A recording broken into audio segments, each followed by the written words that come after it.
আসসালামু আলাইকুম প্রিয় শিক্ষার্থীরা, আমি ডাক্তার তৌহিদুর রহমান শাকিল। তোমরা আজকে নতুন আরেকটা প্ল্যাটফর্মে আমাকে দেখতে পাচ্ছ।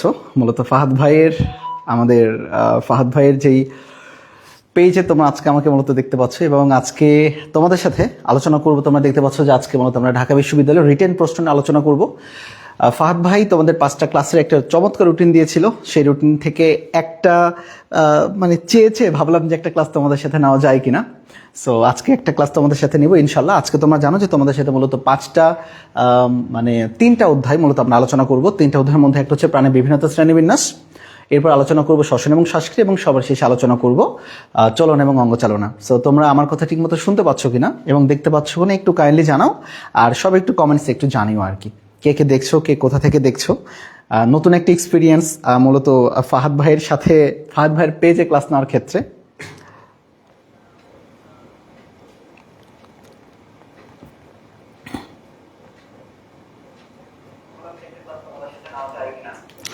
আর আমার মূলত ওকে লাইট ব্লিঙ্ক হচ্ছে একটু সম্ভবত আর কি, আমার যতটুকু মনে হচ্ছে আর কি। এটাতে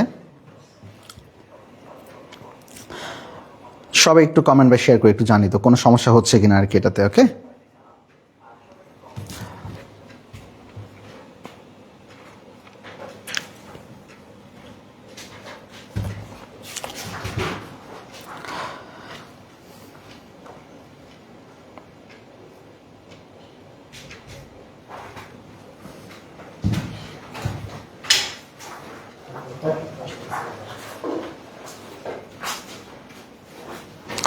ওয়ালাইকুম আসসালাম। আসসালামু আলাইকুম। ওকে, আমি খুব বেশিক্ষণ তোমাদের জন্য দেরি করবো না আর কি। আমার মনে হয় যে আমাদের যদি সবকিছু ঠিকঠাক থাকে, জাস্ট আমাকে একটু কাইন্ডলি একটু কমেন্টসে জানাও, আর আমরা চলে যাই আমাদের আজকে ক্লাসে মূলত চলে যাই আর কি।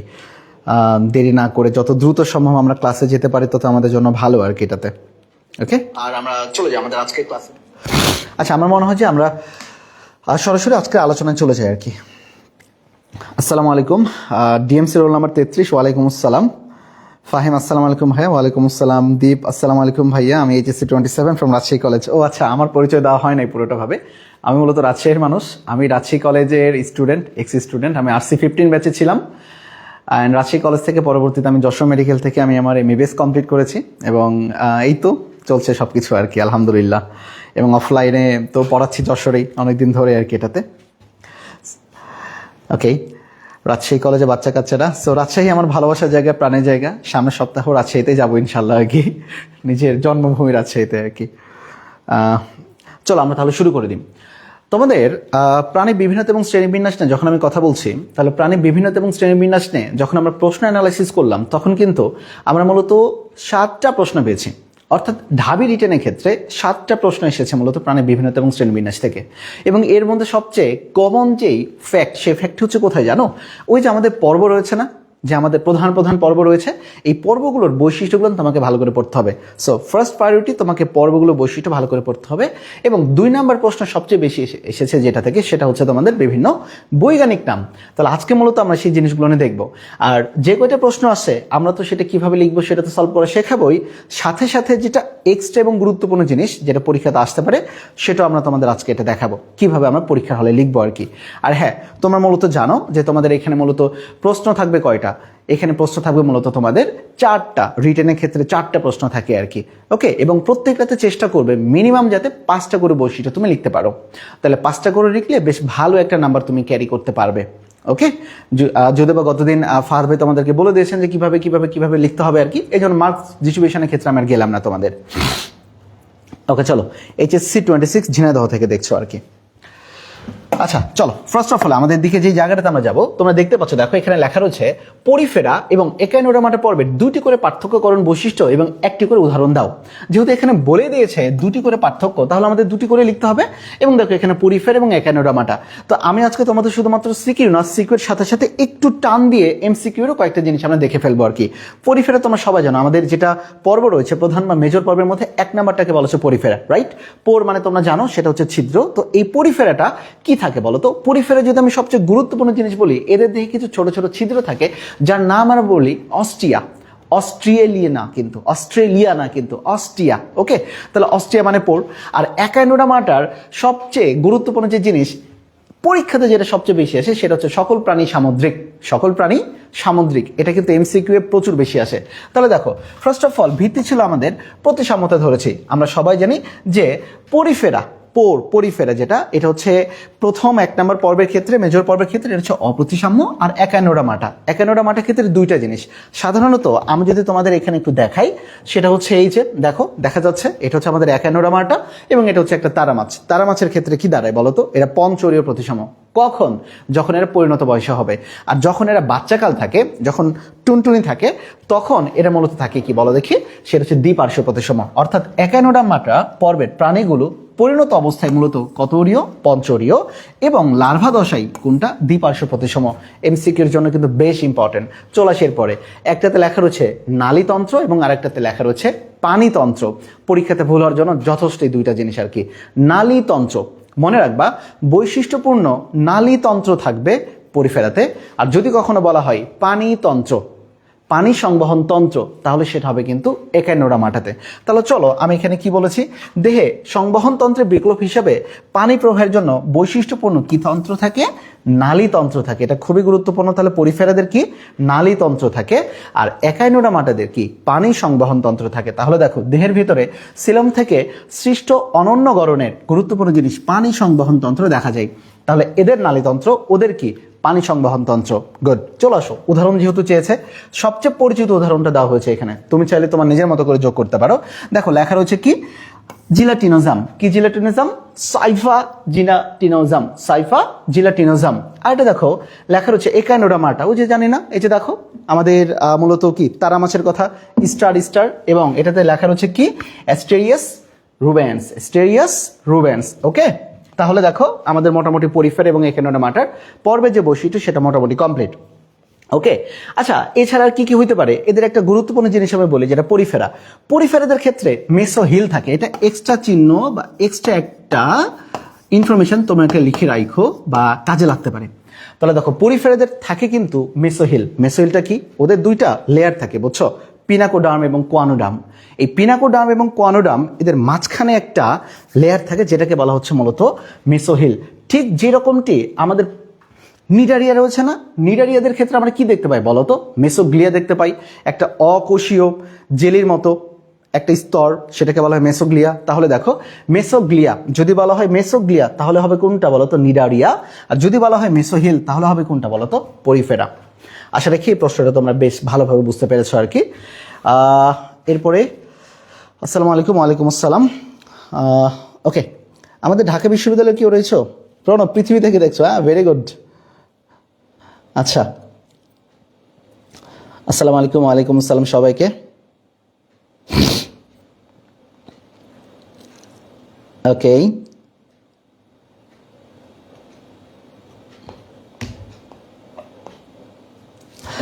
আচ্ছা, চলো এরপরের দিকে আমরা একটু চলে যাই আর কি। দেখি, এরপরে আমরা চলে যাব কোথায়? আমাদের 2 নম্বর প্রশ্নের ক্ষেত্রে দেখো, আমাদের 2 নম্বরে ডিউ রিটার্ন সলভের ক্ষেত্রে এখানে কি বলেছে, যে শ্রেণীবিন্যাসের ভিত্তি হিসাবে প্রাণীর জীবন পদ্ধতি প্রধানত কত ভাগে ভাগ করা যায় এবং সংক্ষেপে ব্যাখ্যা করো। এই যে যেমন মনে করো, আমি সকালে ঘুম থেকে উঠি, পড়াশোনা করি, অথবা হসপিটালে যাই, খাওয়া দাওয়া করি, ঘুরে বেড়াই, নিজের মন যা চাই তখন সেটা করি। ক্লিয়ার না? আবার এই যে আমাদের বডিতে বিভিন্ন ধরনের দেখবা যে পরজীবী বসবাস করে, এর মধ্যে সবচেয়ে গুরুত্বপূর্ণ পরজীবী, গুরুত্বপূর্ণ বলতে খারাপের দিক থেকে গুরুত্বপূর্ণ পরজীবী কোনটা বলো তো? সেটা হচ্ছে কৃমি, অ্যাসকারিস লুম্ব্রিকয়েডিস আর কি, দুষ্ট কৃমি। তো দেখো, সে আমাদের বডিতে কি করে? আমাদের বডির ভেতরে বসবাস করে। আমরা ভালো কাজ করি আর ও বেটা আমাদের ভালো জিনিসপত্রগুলো খেয়ে আমাদের ক্ষতিগ্রস্ত করে বসে থাকে। তাহলে এই ধরনের কিছু জিনিস রয়েছে যেটা আমাদের অধ্যায় প্রথমে রয়েছে। দেখো, লেখা রয়েছে কি? মুক্তজীবী, পরজীবী। ইংরেজি নামটা একটু দরকার, জাহাঙ্গীরনগর বিশ্ববিদ্যালয়েও লেগে যেতে পারে আর কি। মিথজীবী এবং সহজীবী। ইংরেজি নামের ক্ষেত্রে দেখো, যেটা মুক্তজীবী সেটা ফ্রি লিভিং, আমি জানি এটা পারবা তোমরা। পরজীবী প্যারাসাইট, বিখ্যাত একটা মুভির নাম কিন্তু, অস্কার জয়ী একটা মুভি রয়েছে কিন্তু, প্যারাসাইট। এরপরে দেখো মিথজীবী প্রাণী। এই মিথজীবীর ক্ষেত্রে দেখো, ওই যে এন্ডোসিমবায়ন্ট তোমরা পড়ছো না, ক্লোরোপ্লাস্ট এবং মাইটোকন্ড্রিয়া। এন্ডোসিমবায়ন্ট মানে একসাথে তারা একটা দেহের ভিতরে বসবাস করে। তাহলে দেখো মিথজীবী প্রাণী বা সিমবায়ন্ট। আরেকটা দেখো সহজীবী বা কমেন্সাল। সহজীবী বা এটা কি বলা রয়েছে? কমেন্সাল। ইংরেজি নামটা কিন্তু আমাদের একটু দরকার। দেখো মুক্তজীবী কি? এরা স্বাধীনভাবে ঘুরে বেড়ায়, এই যে মনে করো পশু পাখি যা কিছু রয়েছে এটা, এবং এখানে নাম দেওয়া রয়েছে দেখো কবুতর, ওকে, কলম্বা লিভিয়া। বৈজ্ঞানিক নামটা কিন্তু দরকার, মাথায় রাখো আর কি এটাতে। পরজীবী, পরজীবী মানে কি, ওরা একটা দেহে বসবাস করে এবং ওরা দেহের ক্ষতি করবে। যার দেহে বসবাস করবে মানে হোস্টের বডিতে এটা বসবাস করে এটা কি করবে বলো তো, ক্ষতি করবে আর কি। কি বলা রয়েছে যে এই সকল প্রাণী খাদ্যের জন্য অন্য প্রাণীর দেহে আশ্রয় গ্রহণ করে এবং আশ্রয় দেওয়ার দেহ থেকে খাদ্য শোষণ করে বেঁচে থাকে। শুধু খাদ্য গ্রহণ করে বেঁচে থাকে ব্যাপারটা এরকম না, ওরা কিন্তু যে আশ্রয় দেয় তার কিন্তু ক্ষতিও করে, তার কি করে, ক্ষতিও করে। উদাহরণ দেখো, লেখা রয়েছে যকৃৎ কৃমি বা ফ্যাসিওলা হেপাটিকা। ফ্যাসিওলা কি, হেপাটিকা। অথবা আমরা যেটাকে গোল কৃমি বলি না, এই গোল কৃমিও হতে পারে। এটা উদাহরণ, আমরা পরজীবীর উদাহরণ আমরা কি কৃমি দিতে পারি, গোল কৃমিও দিতে পারি, রাইট, যেটাকে আমরা বলি এসক্যারিস লুম্ব্রিকয়েডিস, কিছুক্ষণ পরে আমরা পাবো। এরপরে দেখো লেখা হচ্ছে মিথজীবী। মিথজীবী বলতে কি বোঝাচ্ছে, মিথজীবী বলতে তারা একসাথে থাকবে এবং দুজন দুজনকে অনেক ভালোবাসবে, ক্লিয়ার, দুজন দুজনের অনেক উপকার করবে, বিপদে আপদে সহায়তা করবে, ক্লিয়ার, এটাকে বলা হচ্ছে মিথজীবী। তাহলে তারা একসাথে বসবাস করবে এবং দুজন দুজনের জন্য কি করবে, জান প্রাণ ছেড়ে দিয়ে কাজ করবে। আর যারা সহজীবী তারা কি জানো, তারা একসাথে থাকবে, হিজ ইজ হুজ হুজ। অনেক ক্ষেত্রে তোমরা দেখো না, বন্ধু বান্ধব হয়তো রেস্টুরেন্টে গেছো, অনেক কাছের জিগরি দোস্ত, ন্যাংটা গালের বন্ধু বান্ধবী, যাওয়ার পরে কি, দোস্ত চল এটা খাই, খাওয়ার পরে বিল তুই তোরটা দে আমি আমারটা দিই। ব্যাপারটা হচ্ছে কিছুটা এরকম এই যে সহজীবীর ক্ষেত্রে। তাহলে কি, তারা একসাথে বসবাস করবে কিন্তু উপকারও করবে না, অপকারও করবে না। তাহলে বলো তো, আমি যদি একটু বলতে চাই মুক্তজীবী, পরজীবী, মিথজীবী, সহজীবী, এর মধ্যে সবচেয়ে ভালো কে বলো তো? আমার কাছে মনে হয় সবচেয়ে ভালো হচ্ছে মিথজীবী, কারণ তারা একসাথে থাকে এবং একে অপরকে কি করে, উপকার করে। তাহলে চলো কি বলছে, দুটি ভিন্ন প্রজাতির প্রাণী পারস্পরিক সহযোগিতা এবং সহচর্যের ফলে উভয় উপকৃত হলে এদেরকে মিথজীবী বলে। যেমন দেখো লেখা হচ্ছে ক্লোরোহাইড্রা ভিরিডিজম এবং জু ক্লোরেলা, তারা একসাথে থাকে এবং একে অপরকে সহায়তা করে। এর খাদ্য ও গ্রহণ করে, ওর খাদ্য এ গ্রহণ করে, গুরুত্বপূর্ণ জিনিস। চলো সহজীবীর ক্ষেত্রে ইংরেজি নাম দেওয়া হচ্ছে কমেন্সাল। কি কথা বলেছে, যখন দুইটি ভিন্ন প্রজাতির প্রাণী একত্রে বসবাস করে এবং গুরুত্বপূর্ণ এই লাইন, কেউ কারো দ্বারা উপকৃত না হলেও কেউ কাউকে ক্ষতি করে না, তখন তাকে বলা হয় সহজীবী। এবং ওই যে আমরা বিভিন্ন ধরনের চ্যানেলে দেখি না, ডিসকভারি এই চ্যানেলে বা ন্যাশনাল জিওগ্রাফিতে দেখি যে ওই হাঙর মাছের যাচ্ছে, হাঙর মাছের বডিতে ছোট্ট একটা মাছ এরকম করে লেগে রয়েছে, যেটাকে বলা হচ্ছে রেমোরা মাছ। কোন মাছ, রেমোরা। রেমোরার তার যে চোষক থাকে, সাকিং পয়েন্ট থাকে, এটা দ্বারা ওই হাঙরের গায়ে লেগে থাকে, ক্লিয়ার। তাহলে এই যে আমরা পেয়ে গেলাম আর কি, সেটা হচ্ছে শ্রেণীবিন্যাসের উপরে ভিত্তি করে জীবন পদ্ধতি। তাহলে জীবন পদ্ধতি কত প্রকার, 4 প্রকার, এবং তাদের ব্যাখ্যা, ওকে।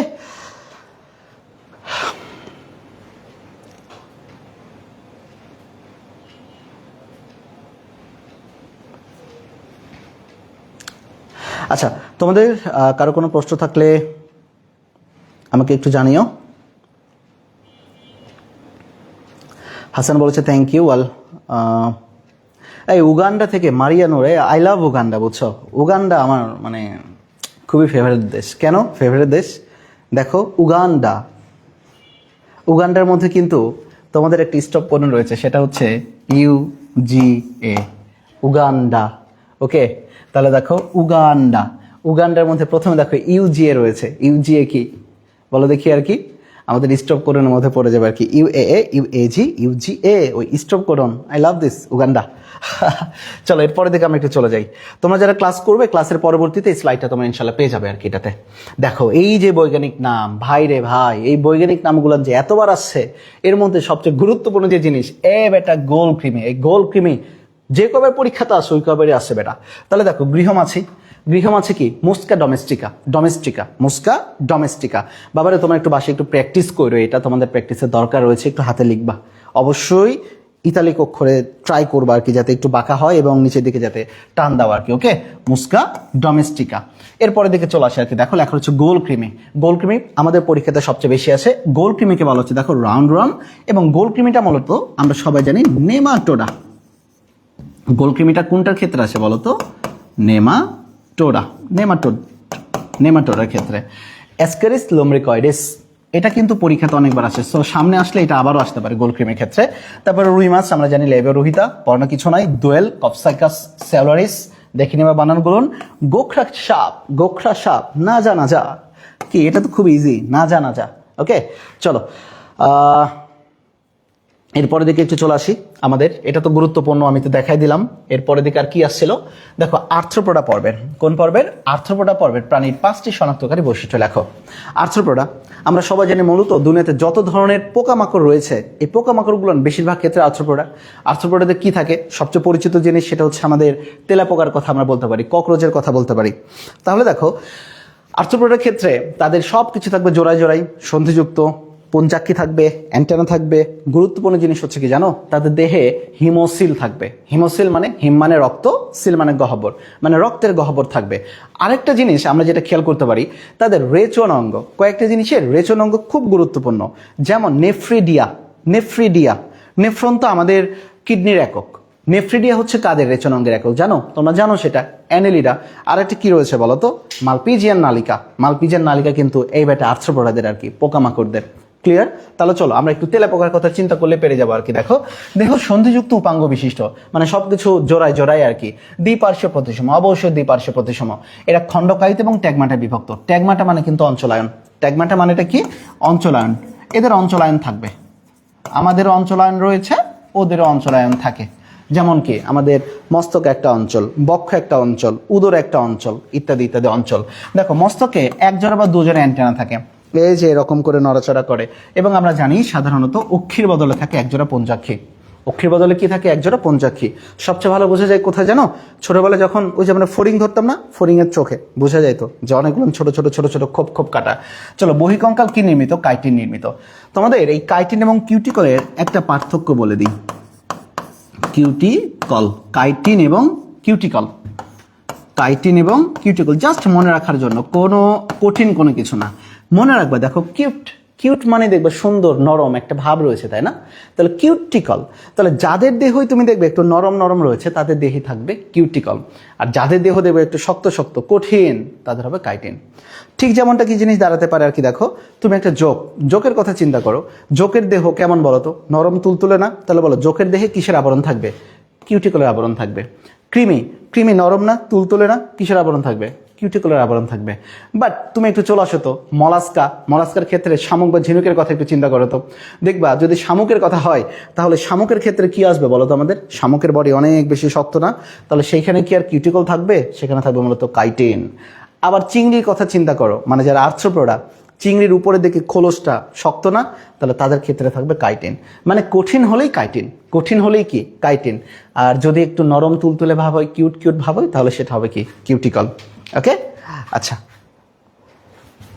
আসো এরপরে কি? সিলাম সংক্ষিপ্ত এবং অধিকাংশে দেহ গহ্বর কি থাকে বলতো? রক্তপূর্ণ হিমোসিল থাকে। এত কিছু না দিলে অন্ততপক্ষে এটা তো লিখতে পারো, এদের দেহে কি থাকে? রক্তপূর্ণ হিমোসিল থাকে। মানে হিম মানে তো রক্ত, আর সিল মানে তো গহ্বর। তাহলে তো রক্তের গহ্বরে কি থাকবে? রক্তই তো থাকবে। সবার শেষে দেখো রেচন অঙ্গ কি? মালপিজিয়ান নালিকা। এছাড়াও থাকে কক্সাল, অ্যান্টেনাল বা ম্যাক্সিলারি গ্রন্থি। এটা লিখলে লিখলা, না লিখলে নাই। তাহলে আমাদের মোটামুটি একটা প্রশ্ন গেল, 4টা প্রশ্ন গেল। দেখো এটা আছে 21-22 সেশনে। চলো এরপরের দিকে আমরা একটু যাই, কি বলছে আর কি। আমাদের 5 নম্বর প্রশ্নের ক্ষেত্রে বলছে প্ল্যাটিহেলমিনথেস এবং নেমাটোডা। ওকে, মানে নেমাথেলমিনথেসের ক্ষেত্রে, নেমাথেলমিনথেস মানে নেমাটোডা যারা। আর নেমাটোডা কিন্তু আমাদের সবচেয়ে ক্ষতি করে বেশি, কারণ আমাদের পেটের ভেতরে যে গোলকৃমি থাকে এটা হইতেছে এই নেমাটোডা গোত, মানে নেমাটোডা পর্বের ক্ষেত্রে। 5টি প্রধান পার্থক্য লেখো। 5টি প্রধান পার্থক্যের মধ্যে আমরা অলরেডি পড়ে ফেলছি, হয়তো বা দেখে ফেলবো এই জিনিসগুলো আর কি। দেখো প্ল্যাটিহেলমিনথেস, প্ল্যাটিহেলমিনথেসের দিকে যদি আমি একটু তাকাই তাহলে তোমাদের দেখানো যায় একটা ছোট্ট একটা জিনিস, সেটা হচ্ছে কই গেল? এই যে এখানে, আমি জানি না লাইভে তোমরা দেখতে পাবা কিনা, লাইভে দেখা যাবে কিনা আমি জানি না এটাতে। এই যে এটা হচ্ছে টিনিয়াস সোলিয়াম, আবার তানিয়া সোলিয়াম বললো না, এটা হচ্ছে টিনিয়াস সোলিয়াম, রাইট? এই যে দেখো চ্যাপ্টা ক্রিমি আর কি। এই যে দেখো প্ল্যাটিহেলমিনথেসের মতো। আর এই যে আমাদের হচ্ছে পেটে যেটা থাকে অ্যাসক্যারিস লুমব্রিকয়েডিস বা গোলকৃমি। ওকে, এই যে এই দুইটা হচ্ছে তাদের পার্থক্যের কথা বলছে। তাহলে বলো তো, আমি তো দেখাইলাম প্ল্যাটিহেলমিনথেস হচ্ছে কি? চ্যাপ্টা ক্রিমি। আর যদি আমি নেমাটোডার ক্ষেত্রে বলি বা নেমাথেলমিনথেসের কথা বলি তাহলে কি হবে বলো তো? সেটা হবে নলাকার। কি হবে বলো তো? নলাকার। এই যে দেখো সূত্রাকার বা নলের মতো। যেহেতু এরা নিজের একটা নলের মতো, এই নলের ভেতরে তাদের পরিপাক নালী আরও একটা নল থাকে, এই জন্য এটাকে কিন্তু বলা হয় tube within tube, tube within tube. Same ভাবে দেখো একটা কলম, এই কলম নিজে বেটে একটা নলের মতো। আবার এর ভেতরে যখন একটা ভেতরে আমরা কি শীষ দিয়ে দিই না আর কি, ওটাও একটা নলের মতো। তাহলে কি বলা যায় বলো তো? নলের ভেতরে নল। তাহলে চলো আসি, দেখো এরা হচ্ছে চ্যাপ্টাদেহী প্রাণী, আর এরা কি প্রাণী? নলাকার প্রাণী। এদের ক্ষেত্রে দেখো কি বলেছে, এই পর্বের প্রাণীগুলো চ্যাপ্টা বা ফিতাকৃমি নামে পরিচিত। চ্যাপ্টা বা ফিতাকৃমি নামে পরিচিত। আর এরা মূলত কি কৃমি নামে পরিচিত? গোলকৃমি অথবা থ্রেডওয়ার্ম বা সুতাকৃমি। এরা যেহেতু দেখো আমরা জানি প্ল্যাটিহেলমিনথেস কয় নাম্বার পর্বের ক্ষেত্রে বলো তো? এরা হইতেছে মূলত 3 নাম্বার ক্ষেত্রে। প্রথমে আসছে কি? পরিফেরা, এরপরে কি? নিডারিয়া, এরপরে কি? প্ল্যাটিহেলমিনথেস। মনে করবা প্রথম 3টা পর্বে, যেটা মেজর প্রথম 3টা পর্বের প্রত্যেকটাই এরা মূলত হচ্ছে অ্যাসিলোমেট, মানে এদের কোনো সিলম নাই। শুধু 4 নাম্বার পর্ব যাদেরকে আমরা বলি নেমাটোডা, তারা কিন্তু ছিল সিউডোসিলোমেট বা সুডোসিলোমেট, তাহলে অপ্রকৃত সিলম যুক্ত। তাহলে এই যে নেমাটোডা ক্ষেত্রে যারা আসবে তারা হচ্ছে সুডোসিলোমেট। তাহলে প্রথম থেকে 3টা অ্যাসিলোমেট, নেমাটোডা হচ্ছে কোনটা? সুডোসিলোমেট। চলে আসি পৌষ্টিক নালী, যেটা এটা হচ্ছে অসম্পূর্ণ থাকবে, আর এদের ক্ষেত্রে মাসবে সম্পূর্ণ থাকবে। গুরুত্বপূর্ণ জিনিস দেখো, আমরা জানি এদের শিখাকোষ থাকে, এইটা যে কতবার আসে পরীক্ষাতে তোমাদের, শিখাকোষকে বলা হয় ফ্লেম সেল। চিত্র ড্র করে তো এখন দেখানো যাচ্ছে না, টাইম নেই আর কি আমাদের। তাহলে বলো এদের ক্ষেত্রে যেই রেচনতন্ত্র থাকবে, রেচনতন্ত্রের একটা বিশেষ অংশের নামটা কি বলতো? শিখাকোষ। আর নেমাটোডার ক্ষেত্রে এটা হচ্ছে অনুপস্থিত। নেমাটোডার ক্ষেত্রে রেচনতন্ত্র মূলত কি? অনুপস্থিত। ক্লিয়ার? আচ্ছা,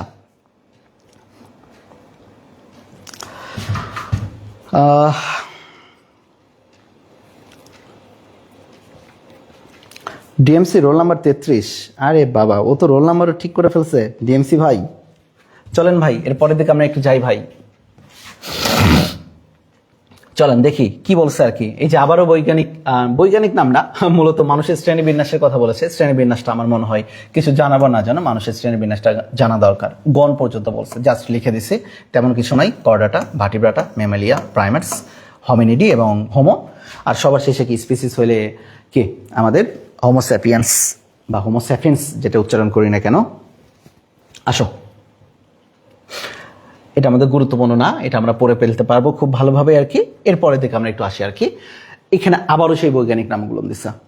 দেখো কিছুক্ষণ আগে আমি তোমাদের বললাম না যে গোলকৃমি এবারটা আসতেই থাকে সব জায়গায়, তাই না? 3 স্টার দিলাম। দেখো অ্যাসক্যারিস লম্ব্রিকয়েডেস, অ্যাসক্যারিস লম্ব্রিকয়েডেস, ডিআইএস দিও না, ডিইএস, অ্যাসক্যারিস লম্ব্রিকয়েডেস। ওকে, চলে আসে এরপরে। দেখো আপেল শামুক। ওকে, দেখো লেখা হচ্ছে কি? পাইলা গ্লোবোসা, বা তুমি উচ্চারণ করতে পারো পিলা গ্লোবোসা, বাট যেটাই উচ্চারণ করো না কেন যাতে ভুল না যায়। ওকে, গ্লোবোসা। চলো আসো জোকের ক্ষেত্রে। জোকের নামটা একটু ভালো করে মনে রাখো, বাংলাদেশের প্রেক্ষাপটে জোক তো আবার খুবই গুরুত্বপূর্ণ। অনেক জায়গাতে জোকের অনেক কিছু বিক্রি হয়ে যায়। দেখো হিরিডো মেডিসিনালিস, ওই যে জোকের তেল ওষুধ হিসেবে ব্যবহার করে না অনেক ক্ষেত্রে, এই জন্য দেখো নামও দিয়ে দিচ্ছে কি? মেডিসিনালিস। তাহলে দেখো কি লেখা রয়েছে? হিরিডো মেডিসিনালিস। চলো এরপরে দেখো রুই মাছ, আবারও আসছে রুই মাছ, ডাবল আসছে ল্যাবিওরোহিতা। ঘড়িয়াল, যেহেতু এটা মূলত কই পাওয়া যায় বলতো?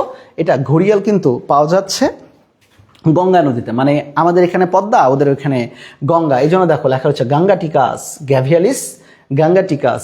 ওকে, চলো আসি দোয়েল। এই দোয়েলও আবার আসছে দেখো কপসাইকাস সেলুলারিস। তাহলে বারে বারে আসলো কোনটা?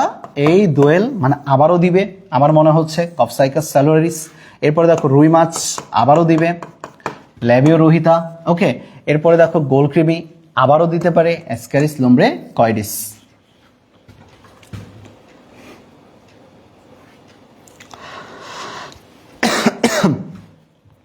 তোমাদের সাথে যেহেতু রিটেন ক্লাস, তো এই জন্য মনে হয় খুব বেশি মানে ইন্টারাকশনের সুযোগটা আমাদের কম হচ্ছে। যদি এমসিকিউ থাকতো তাহলে আমার মনে হয় যে এটা দুর্দান্ত একটা ইন্টারাকশন তোমাদের সাথে করা যেত আর কি। বাট রিটেনের ক্ষেত্রে আর কি বা বলা যায় আর কি, বলো।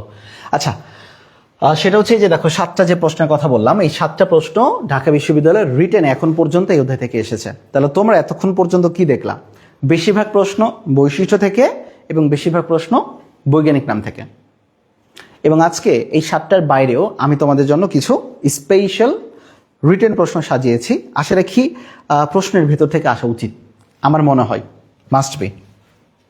আসো আমরা চলে যাই এরপরের দিকে। দেখো সব আমাকে একটু বলতে পারো, দেখো দ্বিস্তরী প্রাণী এবং ত্রিস্তরী প্রাণীর মধ্যে পার্থক্যগুলো লেখার মধ্যে সবচেয়ে গুরুত্বপূর্ণ জিনিস আমরা জানি কি? দ্বিস্তরী প্রাণী একটা উদাহরণ যদি আমরা দিই, সেটা হচ্ছে আমাদের হাইড্রা, মানে যারা আমাদের নিডারিয়াতে রয়েছে। আর ত্রিস্তরী প্রাণী বলতে তো আমরা জানি যে প্ল্যাটিহেলমিনথেস থেকে শুরু করে একদম কর্ডাটা পর্যন্ত। রাইট।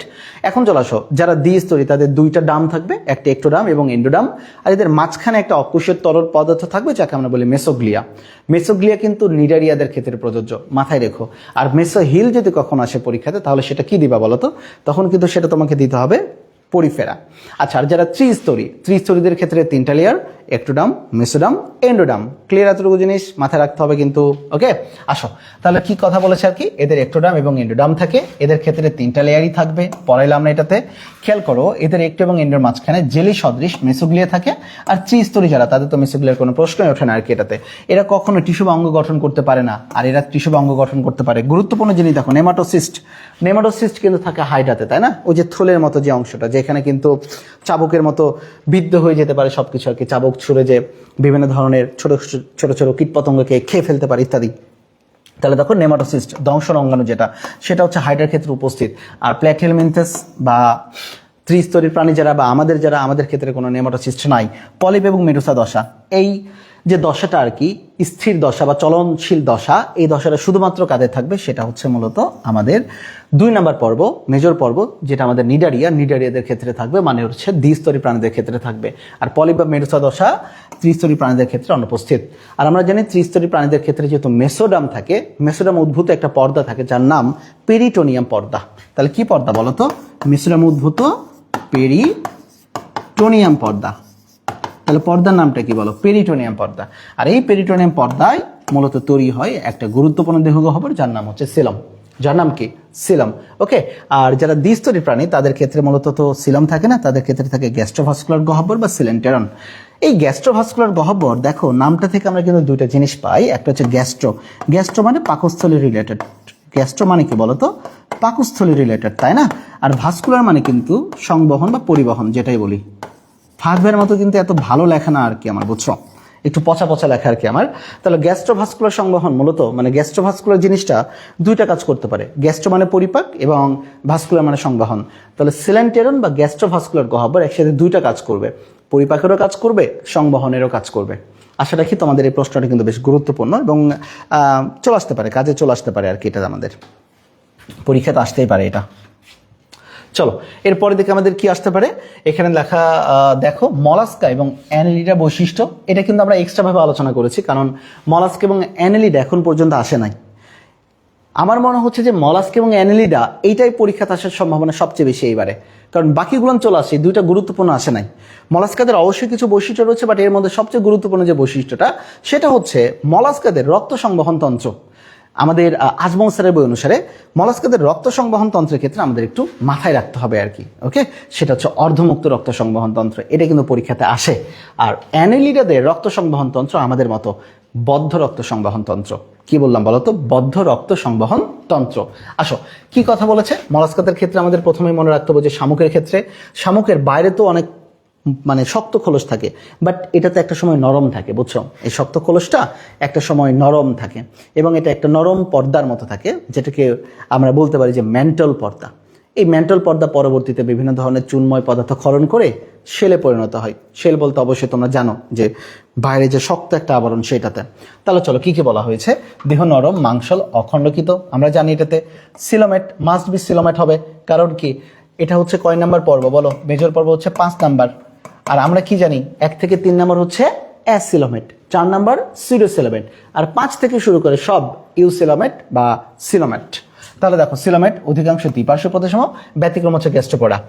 মেন্টল গুরুত্বপূর্ণ জিনিস, এটা ভুল করা যাবে না। মেন্টল নামক পাতলা আবরণে দেহ আবৃত থাকে। একটু আগে পড়ালাম মেন্টল থেকে খরিত চুনময় পদার্থে শেল গঠন হয় এবং এই খোলকের মধ্যে মূলত প্রাণীটা থাকে। দেহগহ্বর খুব সংক্ষিপ্ত এবং হিমোসিল থাকে এদের মূলত। দেখো এখানে গুরুত্বপূর্ণ জিনিসের মধ্যে আছে পোস্টিক্রালি প্যাঁচানো, কখনো কখনো ইউ আকৃতির। এখানে একটা ইউ আকৃতির হবে, কখনো কখনো কোন আকৃতির বলতো? ইউ আকৃতির। বাট এদের 7 নম্বর পয়েন্টের দিকে একটু মনোযোগ দাও। দেখো 7 নম্বর পয়েন্টের দিকে দেখবা এদের তো হিমোসিল থাকে। একটু আগে বললাম হিমোসিল মানেটা কি বলতো? রক্ত গহ্বর। এখন রক্ত গহ্বরে তো রক্ত থাকবে, কিন্তু রক্তের কালার যে কি হবে এটা তো আমরা বলতে পারি না। লাল হবে, নীল হবে, সবুজ হবে, এটা ডিপেন্ড করবে রঞ্জক পদার্থের উপরে। তাহলে দেখো রক্তে হিমোসায়ানিন নামক রঞ্জক পদার্থ থাকে এবং অ্যামিবোসাইট থাকতে পারে। তাহলে দেখো এখানে দুইটা জিনিস পেলাম, এর মধ্যে একটা রঞ্জক পদার্থ পেলাম হিমোসায়ানিন দেখো হিম মানে কি রক্ত রিলেটেড বা লৌহ রিলেটেড, আর সায়ানো মানে আমরা জানি মেডিকেলের ভাষায় সায়ানোসিস বলে একটা কথা রয়েছে। সায়ানোসিস মানে ডিঅক্সিজেনেটেড ব্লাড হয়ে যায়, মানে ওইখানে নীল রক্ত হয়ে যায়। তাহলে দেখো সায়ানো মানে নীল, তাহলে বলো তো ওইটার কালারটা কেমন হইতে পারে? নীল রক্তের হইতে পারে। তাহলে দেখো এখানে কি কি থাকবে? আমিষ এবং কপার। আর দেখো কপার মানে কি তুতে, তুতে হইতেছে তুতের, বলো দেখি তুতের কালার কি? নীল কালার, তাই না? তাহলে দেখছো এই যে মলাস্কাদের ক্ষেত্রে রক্তের কালার কি হইতে পারে? নীল হইতে পারে। তাহলে এই জন্য এদের থাকে হিমোসায়ানিন। এই হিমোসায়ানিন, সায়ানো মানে যেহেতু নীল, এই জন্য দেখো এদের উপাদান কি? আমিষ ও কপার, আমিষ ও কপার। আর অ্যামিবোসাইট, অ্যামিবোসাইট তো অ্যামিবের মতো চলাফেরা করতে পারে। চলে আসি রক্ত সংবহন অর্ধমুক্ত। রক্ত সংবহন কি? অর্ধমুক্ত। তাহলে সেম জিনিসের ক্ষেত্রে যদি আমি একটু তাকাই, তাহলে দেখো এদের রক্ত সংবহন তন্ত্র বদ্ধ। গুরুত্বপূর্ণ জিনিস অ্যানিলিডাদের ক্ষেত্রে আমাদের থাকে হচ্ছে নেফ্রন, আমাদের থাকে কি? নেফ্রন। আর এদের বেটা থাকে নেফ্রিডিয়া। কতটা মিল দেখছো? আমাদের বদ্ধ রক্ত সংবহন তন্ত্র, এদেরও বদ্ধ রক্ত সংবহন তন্ত্র। আমাদের ক্ষেত্রে কি থাকে বলতো? নেফ্রন থাকে। রেচনতন্ত্রের এককের নাম হচ্ছে নেফ্রন, আর এদের রেচনতন্ত্রের এককের ক্ষেত্রে নাম হয়ে যাবে কি? নেফ্রিডিয়া। চমৎকার মিল রয়েছে। এবং ওই তো বললাম অ্যানিলিডাদের ক্ষেত্রে আর কি আমাদের সবচেয়ে গুরুত্বপূর্ণ যে জিনিস সেটা যেহেতু যে নেফ্রিডিয়া, নেফ্রিডিয়া যেহেতু তাদের প্রত্যেকটা খণ্ডে থাকে, এই জন্য এটাকে বলা হয় সেগমেন্টাল অর্গান। সেগমেন্ট মানে খণ্ড। তাহলে চলো এখানে দ্বিপার্শ্ব প্রতিসম লম্বা নলাকৃতির নরম দেহ বিশিষ্ট। ওকে, এরপরে দেখো যেহেতু এদের নরম, নরম মানেই দেখো কিউটিকল নির্মিত, কিউটিকল নট কাইটিন, কি? কিউটিকল। ওকে, এদের দেহে দেখো পেরিটোনিয়াম পর্দা বেষ্টিত এবং তরল পণ্য প্রকৃত সিলোম অবস্থিত। স্বাভাবিক, যেহেতু এরা 6 নাম্বার পর্ব, মেজর 6 নাম্বার পর্ব, তাহলে তো তাদের পেরিটোনিয়াম থাকবেই, তাই না? যেহেতু তাদের সিলোম রয়েছে তার মানে তাদের পেরিটোনিয়াম থাকবে। এরপরে দেখো প্রকৃত খণ্ডকায়ন বিদ্যমান, প্রকৃত খণ্ডকায়ন বিদ্যমান। এছাড়াও চলনাঙ্গ কাইটিনময় সিটি বা প্যারাপোডিয়া। প্যারাপোডিয়া মানে এটা কি? তাদের চারিদিকে পা থাকে। তাদের চারিদিকে কি থাকে?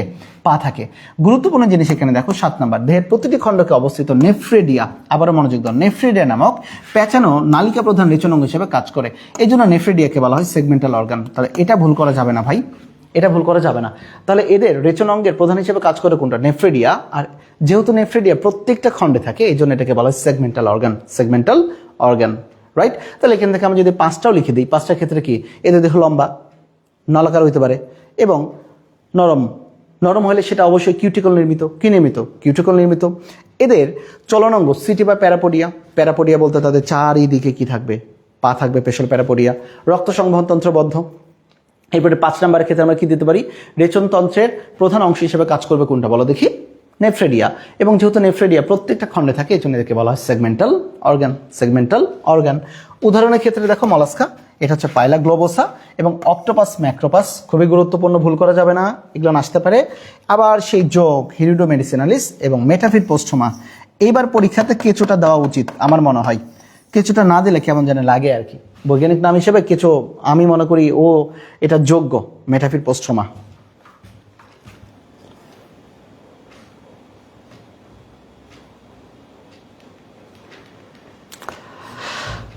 আচ্ছা, তোমাদের একটা প্রশ্ন করি দেখি তো, প্রশ্নের উত্তরটা আমাকে একটু দাও দেখি। কি প্রশ্ন করা যায় তোমাদেরকে? ছোট্ট একটা প্রশ্ন করি, সেটা হচ্ছে যে বলো নিচের কোনটি জৈব তন্তু? নিচের কোনটি জৈব তন্তু? Choanocyte, spongin, Austria. Choanocyte, spongin, Austria. নিচের কোনটি জৈব তন্তু? দেখি কে উত্তর দেয়। Choanocyte, spongin, Austria. দেখি উত্তরটা কে দাও আর কি তোমরা, আমি একটু শুনে নিই আর কি। এটাতে সবার উত্তরটা কে দিচ্ছে আর কি দেখি। দেখো আমি একটু উত্তরটা দেখে নিই তোমাদের কে দেয়। এখানে লেখা হচ্ছে কর্ডাটা বৈশিষ্ট্য, ভুল করা যাবে না, আসতেই পারে কর্ডাটা বৈশিষ্ট্য বাবা।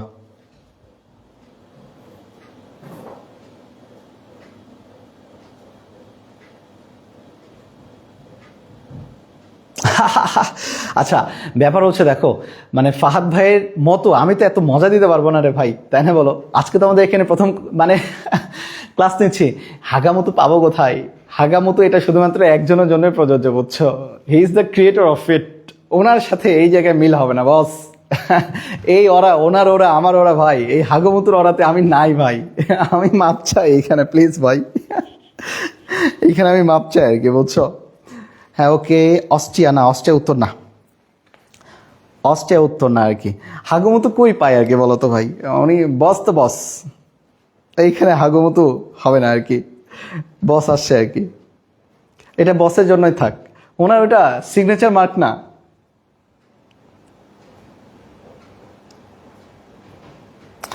আচ্ছা আচ্ছা, কি উত্তরটা সঠিক দাও না আর কি। জুবাইর হোসেন বলছে অস্ট্রিয়া, অস্ট্রিয়া অস্ট্রিয়া, ঈশ্বর যেমন অস্ট্রিয়া বলছে, সাইদ বলছে Austria, Austria, very good.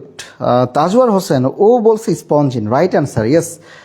Tajwar তুমি একমাত্র এখন পর্যন্ত সঠিক উত্তর দিয়েছো, স্পঞ্জিন হচ্ছে জৈবতন্তু, রাইট। অস্ট্রিয়া মানে তো পোর, অস্ট্রিয়া মানে পোর, পোর মানে হচ্ছে জাস্ট ছিদ্র। আর কোয়ানোসাইট, সাইট রয়েছে না, সাইট মানে তো কোষ।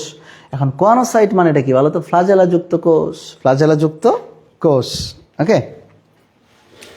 আচ্ছা, এরপরের দিকে আমরা একটু চলে আসি কর্ডাটা বৈশিষ্ট্য। কর্ডাটা বৈশিষ্ট্যের ক্ষেত্রে তোমাদের যেহেতু সময় আমাদের খুবই কম, কয়েকটা জাস্ট পয়েন্ট তোমাদের একটু লিখতে হবে। আসতে পারে কি, কর্ডাটা বৈশিষ্ট্য ব্যাখ্যা সহ লেখো। মিনিমাম আমাদের কয়টা লিখতে হবে, 5টা বৈশিষ্ট্য লিখতে হবে। কর্ডাটার সবচেয়ে গুরুত্বপূর্ণ যে বৈশিষ্ট্যগুলো তোমরা জানো, সেটা থাকবে নটোকর্ড এবং স্নায়ুরজ্জ, ফাঁপা স্নায়ুরজ্জ। এছাড়া থাকবে কি এন্ডোস্টাইল, তারপরে কি থাকতে পারে রক্ত সংবহন তন্ত্র, ইত্যাদি ইত্যাদি। চলো করে ফেলে আর কি। দেখো নটোকর্ড কি বলা রয়েছে, নটোকর্ড। নটোকর্ডটা কই থাকে বলো তো, এই যে আমাদের পৃষ্ঠ রয়েছে না, পৃষ্ঠীয় মধ্যরেখা বরাবর, পৃষ্ঠীয় কোন রেখা বরাবর, মধ্যরেখা বরাবর। এবং এই নটোকর্ড অনেকের ক্ষেত্রে পরিণত হয় কিসে, মেরুদণ্ডে পরিণত হয়ে যায়। কিসে পরিণত হয়ে যায়, মেরুদণ্ডে পরিণত হয়ে যায়, তাদেরকে বলা হয় মেরুদণ্ডী প্রাণী। আর যাদের নটোকর্ড সারা জীবন নটোকর্ডই থাকে, তারা তো কর্ডেটি। তাদের আবার নন কর্ডেট বললো না, তারা কি কর্ডেটি আর কি, ওকে। তাহলে তাদের মেরুদণ্ডে পরিণত হতে পারে। এরপরে দেখো স্নায়ুরজ্জ। এই স্নায়ুরজ্জ কিন্তু কি থাকে বলতো, পৃষ্ঠীয় মধ্যরেখা বরাবরই থাকে এবং এটা ফাঁপা থাকে। এই স্নায়ুরজ্জ আমাদের বডির সামনের দিকে পরিণত হবে কিসে, এই যে দেখো ব্রেইনে পরিণত হবে, এবং পেছনের দিকে মেরুদণ্ডের একদম নিচ বরাবর চলে যাবে, সেটা হচ্ছে স্পাইনাল কর্ড বা সুষুম্না কাণ্ড হিসেবে। তাহলে এটা মূলত সামনের দিকে কিসে পরিণত হবে, মস্তিষ্কে, এবং পশ্চাতে স্পাইনাল কর্ড বা সুষুম্না কাণ্ড গঠন করবে। গলবিল ফুলকারন্ধ্র, গলবিল ফুলকারন্ধ্র থাকে, অনেকের থাকে, বাট মানুষের তো নাই, তাই না। মানুষের কি রয়েছে, ফুসফুস রয়েছে, মানে গলবিল ফুলকারন্ধ্র অনেক ক্ষেত্রে বিলুপ্ত হয়ে যায়। উন্নত কর্ডেটে ফুলকারন্ধ্রে কি ঘটে, বিলোপ ঘটে। গুড। এন্ডোস্টাইল গুরুত্বপূর্ণ জিনিস, এখানে একটা জিনিস ভুল করা যাবে না। এন্ডোস্টাইল মূলত পরবর্তীতে কিসে পরিণত হতে পারে বলতো, থাইরয়েড গ্রন্থিতে, থাইরয়েড গ্রন্থিতে আর কি। চলো আসো পায়ু উত্তর লেজ, মানে পায়ু উত্তর লেজ বলতে কি, পায়ুপথ তার পেছনের দিকে লেজ, তাহলে পায়ুপথের পেছনে কি থাকে, লেজ থাকে। তাহলে লেজ কিন্তু পায়ুপথের আগে না, লেজ হচ্ছে পায়ুপথের পেছনের দিকে থাকবে। পরিপাকতন্ত্র, স্বাভাবিক আমাদের পরিপাকতন্ত্র কি সম্পূর্ণ, এবং এটা মাউথ টু অ্যানাস পর্যন্ত বিস্তৃত। মাউথ বলতে কি বোঝায়, মুখ। অ্যানাস বলতে বোঝাচ্ছে কি বলতো, হাগু দেওয়ার জায়গা। এই তো বলে দিলাম হাগু দেওয়ার জায়গা, দেখছো বের করে ফেলতেছে। আমি কিন্তু তোমাদের ওই হাগুমতুর লাইনের দিকে যাচ্ছি, চেষ্টা করতেছি আর কি। এরপরে দেখো রক্ত সংবহন তন্ত্র। আমরা জানি আমাদের রক্ত সংবহন তন্ত্র কি, বদ্ধ, ক্লোজ সার্কুলেটরি সিস্টেম। এবং ক্লোজ সার্কুলেটরি সিস্টেম কখন বলা হয়, রক্ত যখন শুধুমাত্র হৃৎপিণ্ড এবং রক্তনালীর মধ্য দিয়ে ঘোরাফেরা করে, রক্তনালীর মধ্যে দিয়ে যখন এটা ঘোরাফেরা করে, তখন এটাকে বলা হচ্ছে কি বলতো, ক্লোজড সার্কুলেটরি সিস্টেম। আর এই বদ্ধ রক্ত সংবহন তন্ত্র আরও একটা অধ্যায় রয়েছে, আরও একটা জায়গাতে রয়েছে। সেই জায়গাটা কোনটা, সেটা হচ্ছে আমাদের অ্যানিলিডা, অ্যানিলিডা, রক্ত সংবহন তন্ত্র বদ্ধ ধরনের। চলো আসো হৃৎপিণ্ডের অবস্থান, চমৎকার একটা জিনিস দেখো, অঙ্কীয় দেশে, মুখস্থ না করে এটা একটু দেখো। অঙ্কীয় দেশ মানে বুকের দিক, আমাদের হৃদস্পন্দন মানে এই জায়গাটা হচ্ছে না, মানে আমাদের বাম দিকে। তাহলে দেখো এটা বুকের দিকে, এই জন্য এটাকে বলা হয় অঙ্কীয়। ইংরেজিতে ভাই এটাকে বলা হয় ভেন্ট্রাল, ইংরেজিতে কি বলা হয়, ভেন্ট্রাল। আর যদি কখনো পিঠের দিকে থাকে, দেখবা পোকামাকড়দের হৃদস্পন্দন মানে হৃৎপিণ্ড থাকে কিন্তু পিঠের দিকে, এটাকে কি বলা হচ্ছে, ডরসাল। ডরসাল মানে পৃষ্ঠীয়। তাহলে আমাদের হৃদস্পন্দন ঘটে কোথায়, এই যে সামনের দিকে হাত দিলে বুঝতে পারি, মানে হৃৎপিণ্ডের সামনে। এই জন্য হৃৎপিণ্ডের অবস্থান হচ্ছে অঙ্কীয় দেশে। পার্শ্বপদ থাকতেছে কয় জোড়া, 2 জোড়া পার্শ্বপদ থাকে। খণ্ডকায়ন, খণ্ডকায়ন দেখা যায় বাট সিলাম পর্যন্ত পৌঁছায় না, সিলাম পর্যন্ত পৌঁছায় না, ওকে। হ্যাঁ হয়ে যাবে আর কি, কোনো সমস্যা নাই। সঙ্গদোষে লোহা বাসে, বুঝছো। হাগুমতুর সাথে থাকতে থাকতে দেখবো যে হাগুমতু হয়ে গেছে আর কি, এটাতে হয়ে যাবে, হয়ে যাবে। আস্থা রাখো, ভরসা রাখো, হয়ে যাবে, টেনশন নিও না আর কি এটাতে। মামুর বেটা তো টেনশন, ওই যে একটা কথা, লিলে লে না লেনে লালে, ঠিক আছে, হয়ে যাবে, প্যারা নাই। আস্তে ধীরে তো শুরু, একদিনেই হাগুমতু তো গেলে হয় নাকি বলো তো, টাইম লাগবে তো, সব হবে, ওয়েট। আর না হলে তোমরা তো আছো, শিখাই দেবা, হয়ে গেল, তাই না। ডিএমসি রোল, ওকে ভাই, কোনো সমস্যা নাই, ইনশাল্লাহ শিখে ফেলবো আর কি, প্যারা নাই ভাই। আসো দেখো এরপরে আরেকটা পার্থক্য আসতে পারে, সেটা হচ্ছে কর্ডেড প্রাণী এবং নন কর্ডেড প্রাণীদের মধ্যে আর কি। কর্ডেড প্রাণী বলতে তো আমরা জানি এদের কি থাকবে বলো তো, এদের নটকট থাকবে, আর নন কর্ডেডদের নো নটকট, কোনো নটকট টটকট কোনো কিছু নাই। স্নায়ুরজ্জ, আমাদের স্নায়ুরজ্জ থাকে কোন দেশে? পৃষ্ঠ দেশে, বাট আমাদের হৃৎপিণ্ড থাকে অঙ্কীয় দেশে। মনে রাখবা যারা নন কর্ডেড তাদের টোটালি উল্টা, ওদের স্নায়ুরজ্জ থাকবে এই যে সামনের দিকে, আর হৃৎপিণ্ড থাকবে পিঠের দিকে। মাথায় মনে রাখো আর কি কিন্তু এটা। তাহলে দেখো স্নায়ুরজ্জু পৃষ্ঠ এবং ফাঁপা এদের সাধারণত থাকে না, থাকলেও তা কোন দেশে থাকে? অঙ্কীয় দেশে থাকে এবং নিরেট অবস্থায় থাকে। চলো গলবিল ফুলকারন্ধ্র জীবনে কোনো না কোনো দশায় থাকে, ওদের ঘোড়া ডিম কিছুই থাকে না, যা আছে সব না। পায়ে উত্তর লেজ জীবনে কোনো না কোনো দশায় থাকে, থাকে না। এরপর দেখো হৃৎপিণ্ড, আমাদের হৃৎপিণ্ড থাকে কোথায়? দেখো পৌষ্টিক নালীর নিচে অবস্থান করে, আর এদের হৃৎপিণ্ড দেখো পৌষ্টিক নালীর উপরের দিকে বা পাশে অবস্থান করে। বা খেয়াল করবা হৃৎপিণ্ড, ওদের হৃৎপিণ্ড থাকে কোথায়? আমাদের বুকের দিকে, আর ওদের থাকবে কোথায়? পিঠের দিকে। মনে রাখো আর কি এটাতে। চলো কঙ্কাল, অন্তকঙ্কাল বা বহিকঙ্কাল থাকে, ওদের সাধারণত থাকে না, থাকলেও মূলত সেটা বহিকঙ্কাল। চক্ষু, এটা একটা গুরুত্বপূর্ণ জিনিস, এটা হচ্ছে একটা গুরুত্বপূর্ণ জিনিস। দেখো আমাদের ক্ষেত্রে চোখ দেখো তৈরি হয়েছে কই থেকে? মাথা থেকে না, তাই না? যে দেখো মস্তিষ্কের অংশ, তাহলে চোখ মূলত তৈরি হচ্ছে মস্তিষ্ক থেকে, আর ওদের ক্ষেত্রে চোখ তৈরি হয় মূলত ত্বক থেকে। গুরুত্বপূর্ণ জিনিস, কই থেকে তৈরি হচ্ছে? ত্বক থেকে তৈরি হচ্ছে। ওকে,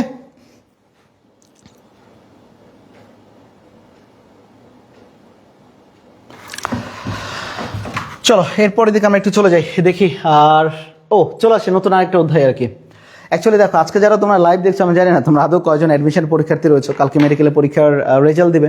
সবার জন্য শুভকামনা থাকলো। যারা যারা চান্স পাবে না তারা জীবনে অনেক ভালো থাকবে ইনশাল্লাহ, দোয়া দিলাম আর কি এটাতে। আর আজকে বস থাকলে আরও একটু ভালো হইতো আর কি, আর জমতো আর কি, যেহেতু আমি অনেক দূর থেকে ক্লাস নিচ্ছি। আজকে লাইভ সেট আপটা মানে অ্যাকচুয়ালি ক্লাসরুম থেকে নেওয়া হচ্ছে, এই জন্য এরকম। বাসা থেকে নিলে, স্টুডিও থেকে নিলে একটু বেটার হতো, আরও ভালো কোয়ালিটি হতো আর কি। আর যারা মূলত চান্স পাবে না তাদের জন্য সুস্বাগতম জানাচ্ছি। ঢাকা বিশ্ববিদ্যালয় এবং বিভিন্ন কৃষি বিশ্ববিদ্যালয় তোমার জন্য অপেক্ষা করছে। সো চলো পরবর্তীতে দেখে নেব, আই হোপ সো। কী বলেছে? প্রাণীবিজ্ঞানের ক্ষেত্রে আমাদের শ্বসন এবং শ্বাসক্রিয়া অধ্যায় রয়েছে, তাই না? এই শ্বসন এবং শ্বাসক্রিয়া অধ্যায় থেকে সত্যি কথা বলতে এখন পর্যন্ত একটা সিকিউ বা তোমাদের রিটেন যে প্রশ্ন, এটা এখনো আসে নাই আর কি।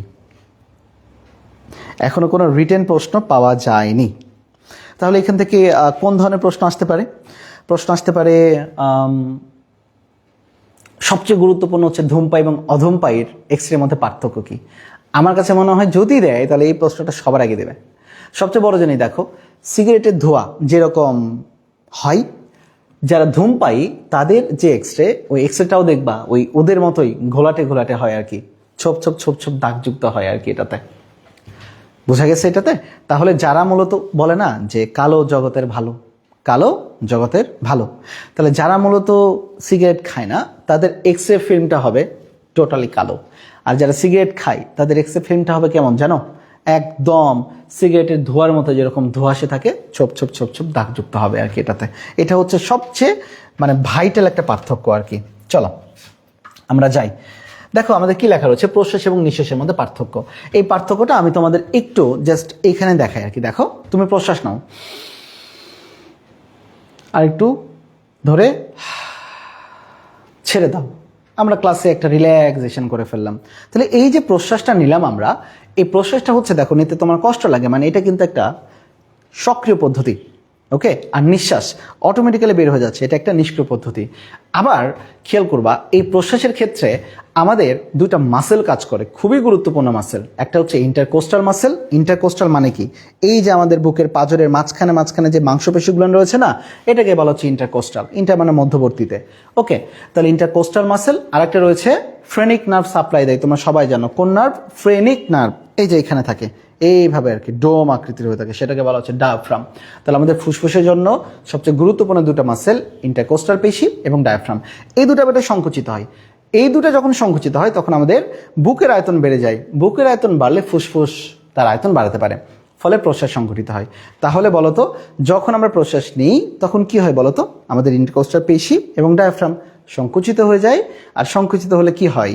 বুকের আয়তন বেড়ে যায়। বুকের কি বেড়ে যায়? আয়তন বেড়ে যায়। চলো দেখি। এই প্রক্রিয়ায় বায়ুমণ্ডল ফুসফুসে গৃহীত হয়। এর বাচ্চাদের প্রশ্ন, এটা বাইরে বের হয়ে যায়। এটা একটা সক্রিয় পদ্ধতি, এটা একটা নিষ্ক্রিয় পদ্ধতি। দেখো প্রশ্বাসের সময় বক্ষপিঞ্জরের পর্ষুকাগুলো উপরের দিকে এবং বাইরের দিকে বিচলন ঘটে। চলে আসো উপরের দিকে এবং কি বাইরের দিকে। এটা কিভাবে বোঝা যায় জানো? এটা হচ্ছে যে এরকম হয়ে থাকে, আমি জানি না দেখা যাচ্ছে কিনা, এরকম হয়ে থাকে, এইরকম উঠে যায়, ও এরকম উপরে ওঠে আবার পেছনের দিকে একটু সরে যায়, উপরে উঠে পেছনের দিকে সরে যায়। এই জন্য কি বলছে, উপরে উঠে বাইরের দিকে বিচলন হয়, এরকম উপরে উঠে বাইরের দিক বরাবর বিচলন হয়। ওকে, আর নিঃশ্বাসের সময় কি বলতো, এটা নিচের দিকে চলে আসে এবং ভেতরের দিকে বিচলন ঘটে। গুরুত্বপূর্ণ জিনিস 4 নাম্বার, প্রশ্বাসের সময় ডায়াফ্রাম নিচের দিকে নেমে প্রায় সমতল হয়ে যায়। ডায়াফ্রামের নর্মাল কি, ও কিভাবে থাকে, জাস্ট এইরকম হয়ে থাকে, বুঝছো? ও যখন সংকুচিত হয় তখন নিচের দিকে ফ্ল্যাট হয়ে চলে আসে, নিচের দিকে ফ্ল্যাট হয়ে চলে আসে। আর নিঃশ্বাসের সময় ডায়াফ্রাম উপরের দিকে বেঁকে কিসের মতো হয়ে যায়, ধনুকের মতো হয়ে যায়। চলে আসি দেখো, প্রশ্বাসের সময় বক্ষ গহ্বর এবং ফুসফুস দুটির আয়তনে বৃদ্ধি পায়, আর নিঃশ্বাসের সময় সেটা কমে যায়। এইটা একটা গুরুত্বপূর্ণ জিনিস আর কি। দেখো, সেটা হচ্ছে যখন আমরা প্রশ্বাস নিই তখন আমাদের বাতাসে অক্সিজেনের পরিমাণটা বেশি থাকে। অক্সিজেন থাকে কত, 20.9%, 20.9%। কার্বন ডাই খুবই কম থাকে, মাত্র 0.04%। আর এখানে দেখো, যখন নিঃশ্বাস ছেড়ে দিতেছে আমরা তখনই কিন্তু বাতাসে অক্সিজেন থাকে, বাট সেটা যথেষ্ট কম, 13.7।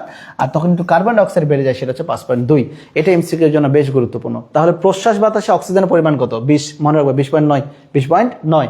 আর নিঃশ্বাস বাতাসে অক্সিজেনের পরিমাণ হচ্ছে 13.7।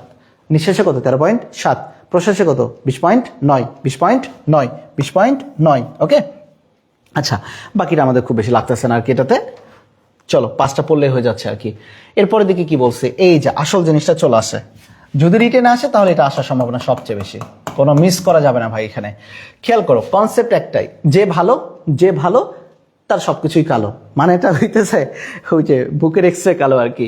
আর যেটা ধূমপাই তাদের দেখছো কি আবছা আবছা এক্সরে আর কি, এটাতে দেখো এটা আবছা এক্সরে। আর এটা দেখছো এই যে এক্সরে ফিল্ড, এখানে তো লাংস থাকে, মূলত 2টা লাংস থাকে, দেখছো লাংসের ভেতরে যেহেতু বাতাস থাকে, এক্সরেতে বাতাসটা সবসময় কি আসে, ব্ল্যাক আসে, মানে কালো কালারের আসে। আর হাড় বা মাসেল এগুলো আসে সাদা কালারের। তাহলে দেখো, ফুসফুস আকৃতিগতভাবে স্বাভাবিক থাকে। এইখানে যারা বিড়ি সিগারেট খায় তারা হচ্ছে ফুসফুস আকারে বৃদ্ধি পেয়ে যায়।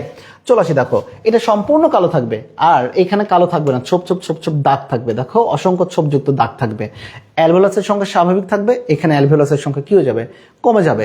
এরপর দেখো, অ্যালভেলাস প্রাচীরের সিলিয়া স্বাভাবিক থাকে, অর্থাৎ যারা ধূমপায়ী নয় তাদের দেখবা কাশি কম হয়। আর যারা বিড়ি সিগারেট খায় তাদের যেহেতু সিলিয়া নষ্ট হয়ে যায়, এই জন্য তাদের কাশিও অনেক বেশি হয় এবং উদ্গারী কাশি বলা হয়, ভিগোরাস কফ, ভিগোরাস কফ। গুরুত্বপূর্ণ জিনিস দেখো, 5 নম্বরের দিকে দেখো, এমফাইসেমার কোনো লক্ষণ দেখা যায় না, এমফাইসেমার কোনো লক্ষণ দেখা যায় না। আমি এমফাইসেমা পরবর্তীতে একটু দেখাবো, এবং এখানে এমফাইসেমার লক্ষণ দেখা যায়, এমফাইসেমার লক্ষণ দেখা এখানে যায়। আচ্ছা, এরপরের দিকে চলে আসে আর কি। দেখো, টিউমারের কোনো উপবৃদ্ধি থাকে না, স্বাভাবিক। যারা নর্মাল তাদের টিউমারের উপবৃদ্ধি থাকবে না, এদের ক্ষেত্রে টিউমারের উপবৃদ্ধি থাকবে।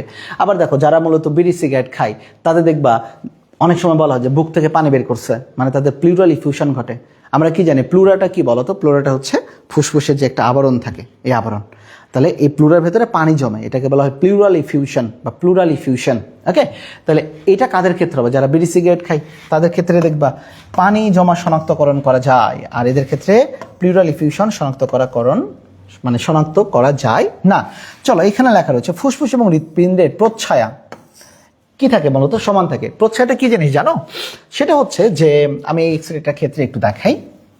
দেখো, টোটাল একটা ফুসফুস, এইখানে খেয়াল করো, এই যে এইখান থেকে শুরু করে এইখানে পর্যন্ত কিন্তু ডায়াফ্রাম। ওকে, তাহলে এই যে এখান থেকে যদি আমরা একটা সরল রেখা টানি তাহলে এইখানে একটা অনুপাত পাবো, আর এখানে একটা হৃৎপিণ্ড থাকে। ওকে, এই যে এটা হৃৎপিণ্ড থাকে মূলত। তাহলে দেখো তো এখানে একটা, তাহলে এই যে হৃৎপিণ্ড এবং এই যে দেখো ডায়াফ্রামের 2 শেষ প্রান্তের মাঝখানে একটা অনুপাত থাকে আর কি এটাতে। এই অনুপাতটা নর্মাল থাকবে, আর এদের ক্ষেত্রে অনুপাতটা কি হয়ে যাবে, ছোট হয়ে যাবে আর কি। অর্থাৎ দেখো, ফুসফুস এবং হৃৎপিণ্ডের প্রচ্ছায়া মানে শ্যাডো থাকে, স্বাভাবিক এবং সমানুপাতিক হয়। আর হৃৎপিণ্ডের প্রচ্ছায়া ফুসফুসের তুলনায় কি হয় বলতো, ছোট হয়ে যায়। তাহলে হৃৎপিণ্ডের প্রচ্ছায়া ফুসফুসের তুলনায় কি হয়ে যায়, ছোট হয়ে যায়। মানে সেই ক্ষেত্রে আমাদের যেই ছায়াটা থাকবে হৃৎপিণ্ডের, সেটা কি আস্তে আস্তে আস্তে আস্তে অনুপাতটাও ছোট হয়ে চলে আসবে। বুঝা গেছে এই জায়গাটাতে? তাহলে সবচেয়ে গুরুত্বপূর্ণ জিনিস সেটা হচ্ছে দেখো, প্লিউরাল ইফিউশন ছায়া। এমসিকিউর ক্ষেত্রে একটু মনে রেখো, এখানে কি হয়ে যায় বলো তো, ধূমপায়ীদের ক্ষেত্রে ফুসফুসের তুলনায় ছোট হয়ে যাবে হৃৎপিণ্ডের ছায়া, ফুসফুসের তুলনায় কি হয়ে যাবে, ছোট হয়ে যাবে আর কি, রাইট? আচ্ছা,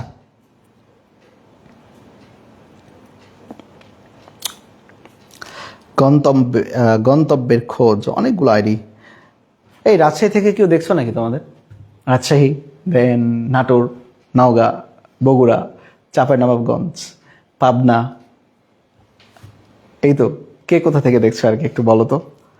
তোমরা তো এই দিক থেকে অনেকে দেখছো আর কি, আমি তো জানি আর কি এটাতে, বাট আমার মনে হয় যে ওই দিকের বাচ্চাগুলো একটু দেখি আর কি আমি। এটা কিন্তু ডিউ এর জন্য খুবই গুরুত্বপূর্ণ, খুবই গুরুত্বপূর্ণ, এটাতে মিস করো না ভাই। চলো, ধূমপানজনিত শ্বসন জটিলতা আসতে পারে কি প্রশ্ন, ধূমপানজনিত শ্বসন জটিলতা উদাহরণ সহ ব্যাখ্যা করো। ফার্স্ট অফ অল আসতে পারে এমফাইসেমা। কি আসতে পারে? এমফাইসেমা। এমফাইসেমার ক্ষেত্রে একটা জিনিস মনে রাখবা, এখানে কি হয়ে যায় জানো, অ্যালভেলাসগুলো নষ্ট হয়ে যায়, অ্যালভেলাস নষ্ট হয়ে গেলে ওই জায়গায় ফাঁকা হয়ে যায়, ওই জায়গায় কি হয়ে যায়, ফাঁকা হয়ে যায়। তাহলে দেখো কি বলছে, সিগারেটের ধোঁয়ায় অ্যালভেলাস প্রাচীরে যে ক্ষতি হয় তার ফলে অ্যালভেলাসের আয়তন বেড়ে যায় এবং কোনো কোনো স্থানে কি হয়ে যায় বলতো, ফেটে গিয়ে ফুসফুসে কি জায়গা সৃষ্টি হয়, ফাঁকা জায়গা সৃষ্টি হয়, তাকে বলা হচ্ছে এমফাইসেমা। তাহলে অ্যালভিওলাস ফেটে গিয়ে যে ফাঁকা জায়গা সৃষ্টি করে সেই অবস্থার নামটা কি, এমফাইসেমা, রাইট? ওকে, চলো আসার পরে দেখো ব্রঙ্কাইটিস। মনে রাখবা মেডিকেলের ভাষায় যে কোনো শব্দের শেষে আইটিস, আইটিস যুক্ত থাকা মানে সেটা প্রদাহ। প্রদাহকে আমরা কি বলে জানো, ইনফ্লামেশন। তোমরা পড়ছো ইনফ্লামেশন, ইনফ্লামেশন বলা হয়। এবং সিগারেটের ধোঁয়ায় যে কার্বন মনোক্সাইড থাকে, এ বেটা ট্রাকে এবং ব্রঙ্কাসের সিলিয়াকে কি করে দেয়, অবশ করে দেয়, নষ্ট করে ফেলে। ফলে দেখবা যে মূলত ফুসফুসের যে ইনফেকশন, ব্রঙ্কাসের যে ইনফেকশন, এটা মূলত বেড়ে যাবে এখানে। ওকে, কিন্তু সিলা অবশ্য হয়ে গেলে ট্র্যাকের মিউকাস জমে প্রদাহের সৃষ্টি করে, একে বলা হচ্ছে ব্রঙ্কাইটিস। ওই প্রদাহ মানে ইনফ্লামেশন, কথা শেষ। তাহলে ব্রঙ্কাসের যে প্রদাহ সেটাকে বলা হচ্ছে ব্রঙ্কাইটিস। আর এটা হয় কেন, লিখবা কার্বন মনোক্সাইডের জন্য। যক্ষা, যক্ষা তো আমরা জানি মাইক্রোব্যাকটেরিয়াম টিউবারকুলোসিস, মাইক্রোব্যাকটেরিয়াম টিউবারকুলোসিস। আচ্ছা একটা কথা, ওই যে যারা বিড়ি সিগারেট খায় তাদের কি মানে যক্ষা হয় না? ব্যাপারটা এরকম না। মাইক্রোব্যাকটেরিয়াম টিউবারকুলোসিস বা এই যে টিবি যে ব্যাকটেরিয়া, এই টিবি ব্যাকটেরিয়াটা মূলত যারা বিড়ি সিগারেট খায় তাদেরকে অ্যাটাক সহজে করতে পারে, এই জন্য তাদের যক্ষার সম্ভাবনাটা বেশি থাকে আর কি। চলো, ফুসফুসের ক্যান্সার। ফুসফুসের ক্যান্সার অবশ্যই ধূমপান অন্যতম কারণ। এছাড়াও তামাকের ধোঁয়ায় থাকে কি কি বলতো, টার, পলিনিউক্লিয়ার হাইড্রোকার্বনস, নাইট্রোসামিনস ইত্যাদির কারণে ক্যান্সার সৃষ্টি হতে পারে। তাহলে টার, তারপরে পলিনিউক্লিয়ার নাইট্রোসামিনস, পলিনিউক্লিয়ার হাইড্রোকার্বনস এবং নাইট্রোসামিনস ইত্যাদির কারণে কি হতে পারে, ক্যান্সার সৃষ্টি হতে পারে। আর প্লিউরিসি কি বলা হয়েছে বলতো, প্লিউরিসি। প্লিউরিসি মূলত আসে কথাটা প্লুরাইটিস থেকে, প্লিউরাইটিস, প্লিউরাইটিস থেকে। কারণ ওই যে ফুসফুসে একটা প্লুরা থাকে না, আবরণ থাকে না, ওইখানে যদি ইনফ্লামেশন বা প্রদাহ সৃষ্টি হয় তখন সেটাকে আমরা বলি প্লুরাইটিস। দেখো কি বলেছে, তামাকের নিকোটিনের প্রভাবে ফুসফুসীয় ঝিল্লি বা প্লিউরাতে প্রদাহের সৃষ্টি হয়, এই অবস্থাটাকে বলা হয় প্লিউরাইটিস। ওকে, চলো এর ফলে প্লিউরা স্ফীত হয় এবং এর গহ্বরে লসিকা জমে তরল পুঁজের সৃষ্টি করে, ফলে শ্বাস প্রশ্বাসে বিঘ্ন ঘটে, এটাকে বলা হয় প্লিউরিসি। তাহলে খেয়াল করো, প্লিউরাইটিস মানে প্লুরার যখন ইনফ্লামেশন হবে তখন ওই জায়গাটাতে বিভিন্ন ধরনের পানি জমা হবে, ফলে শ্বাস প্রশ্বাসে অনেক বিঘ্ন হবে, এই অবস্থাটাকে বলা হয় প্লিউরিসি। এই অবস্থাকে কি বলা হয়, প্লিউরিসি। ওকে, চলো 5টা তো হয়ে গেছে, বাকিগুলো তোমরাও লিখতে পারবা চাইলেই। ফাইব্রোসিস, সহজে মনে রাখবা, যে কোনো জিনিসকে সুতা যদি পেঁচাও তাহলে সেটা শক্ত হয়ে যাবে। তাহলে ফাইব্রোসিসের ক্ষেত্রে অ্যালভেলাসগুলো শক্ত হয়ে যায়, ফলে অ্যালভেলাস ঠিক মতো ফুলতে পারে না, শ্বাস প্রশ্বাসের সমস্যা হয়। হার্ট অ্যাটাক মাস্ট বি, যারা ফুসফুস মানে যারা মূলত সিগারেট টিগারেট খায় তাদের হার্টের অ্যাটাকের সম্ভাবনা বেড়ে যায়। কেন? কারণ রক্তের হিমোগ্লোবিনে কার্বন মনোক্সাইড শোষিত হয়, আর এতে করে কোলেস্টেরলের মাত্রা বেড়ে যেতে পারে, ইত্যাদি ইত্যাদি কারণ হতে পারে, হার্ট অ্যাটাক হয়। চলো আসো উদ্গারী কাশি। দেখবা যারা বিড়ি সিগারেট খায় তাদের কাছে গিয়ে খুবই বাজে কাশি, বুকে ব্যথা এবং বমি এবং কোভিড-19। ওই যে যারা বিড়ি সিগারেট খাইছিল তারা কিন্তু অনেকে কোভিড-19 মারা গেছে, অনেকে কোভিড-19 মারা গিয়েছে আর কি এটাতে। আচ্ছা, লামিয়া আক্তার, ক্লাস শুরু হয়েছে কখন? ক্লাস শুরু হয়েছে একদম অন টাইমে আর কি, বুঝছো? 9টা 4 দিকে ক্লাস শুরু হয়েছে, আমাদের প্রায় 1 ঘন্টার মতো ক্লাস হয়ে যাচ্ছে লামিয়া। 9টা 4 দিকে শুরু হয়েছে। আচ্ছা, কে কোথা থেকে দেখছো আমাকে একটু জানাও তো।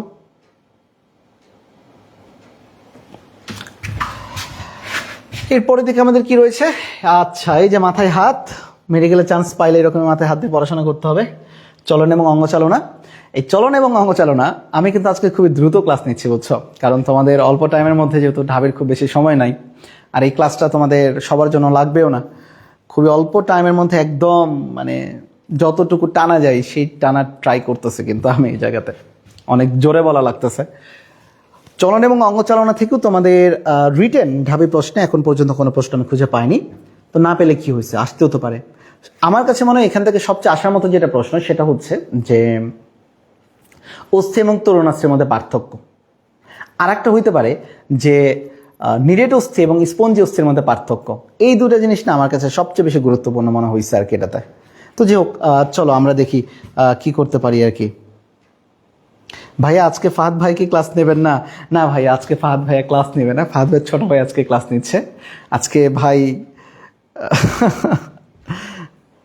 আচ্ছা ঠিক আছে, ওকে। রাজশাহী শিকদার, রাজশাহী উৎসব শিকদার বলে ফেলছি, রাজশাহী শিকদার, সরি ভাই। উৎসব, রাজশাহী হচ্ছে আমার মানে কি বলে, আমার জীবনের সবচেয়ে প্রিয় জায়গা। আমার জন্মভূমি রাজশাহী না, আমার জন্মভূমি নওগাঁতে, বাট রাজশাহীতে আমার বেড়ে হয়ে ওঠা, বড় হওয়া, সব কিছুই আর কি এটাতে।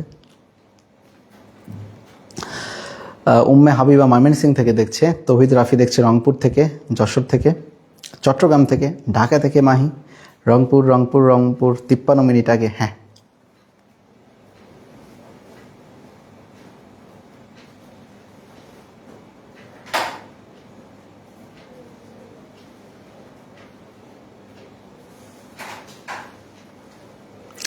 আচ্ছা চলো আমরা ভাই, ও আমার নাম কি, হাই হাই, আমার নামই বলা হয় নাই।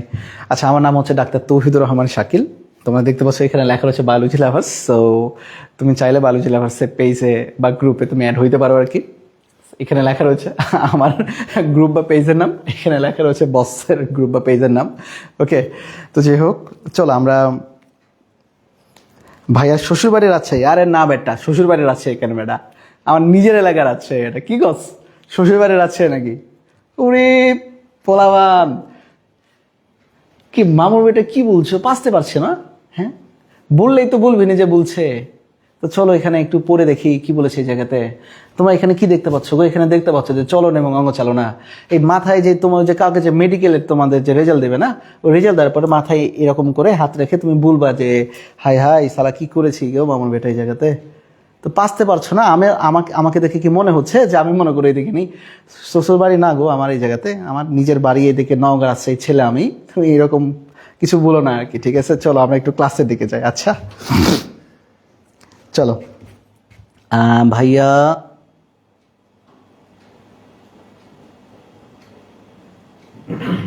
আচ্ছা চলো শেষ করে ফেলি।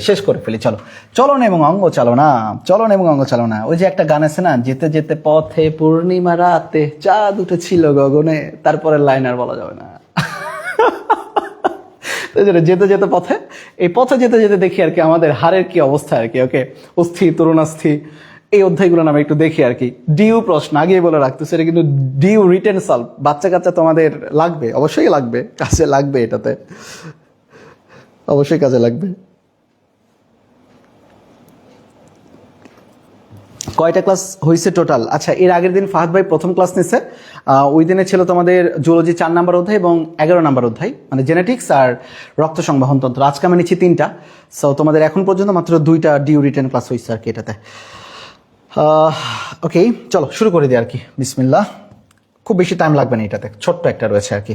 দেখো, কঙ্কালতন্ত্রের উপাদান কি? সরাসরি আসতে পারে যে কঙ্কালতন্ত্রের উপাদান লেখো। কঙ্কালতন্ত্র ভাই গঠনিত হয়েছে কি দ্বারা বলো তো? কঙ্কালটা দিয়ে দাও, আমাদের পেপোটাকে দেখা দিই আর কি। আমাদের কঙ্কালতন্ত্র গঠন হয়েছে অস্থি দ্বারা, তরুণাস্থি দ্বারা, লিগামেন্ট দ্বারা, টেন্ডন দ্বারা, জয়েন্ট দ্বারা।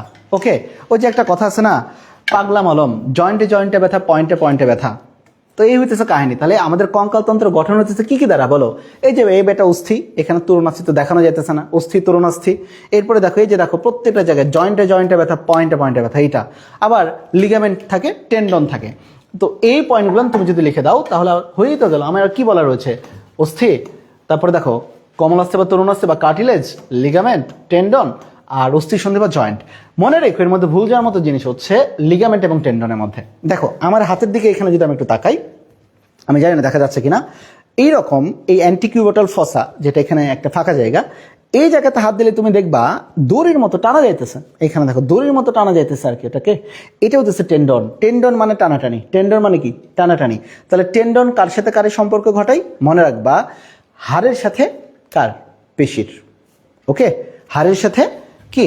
পেশি সংযোগ ঘটায়। বাট লিগামেন্ট কি জানো? লিগামেন্ট হচ্ছে বন টু বন। কি বলো তো? B to B, B to B. আমি এখানে লিখি বি টু বি, অর্থাৎ হাড়ের সাথে হাড়ের যে সংযোগ ঘটে সেটা হচ্ছে লিগামেন্ট, আর হাড়ের সাথে মাসেলের যে সংযোগ ঘটায় বা পেশির যে সংযোগ ঘটে সেটা হচ্ছে টেন্ডন। তাহলে একটা মনে রাখো B to B, B to B, আমার সাথে বলো B to B, B to B মানে কি বোন টু বোন লিগামেন্ট, বোন টু বোন লিগামেন্ট।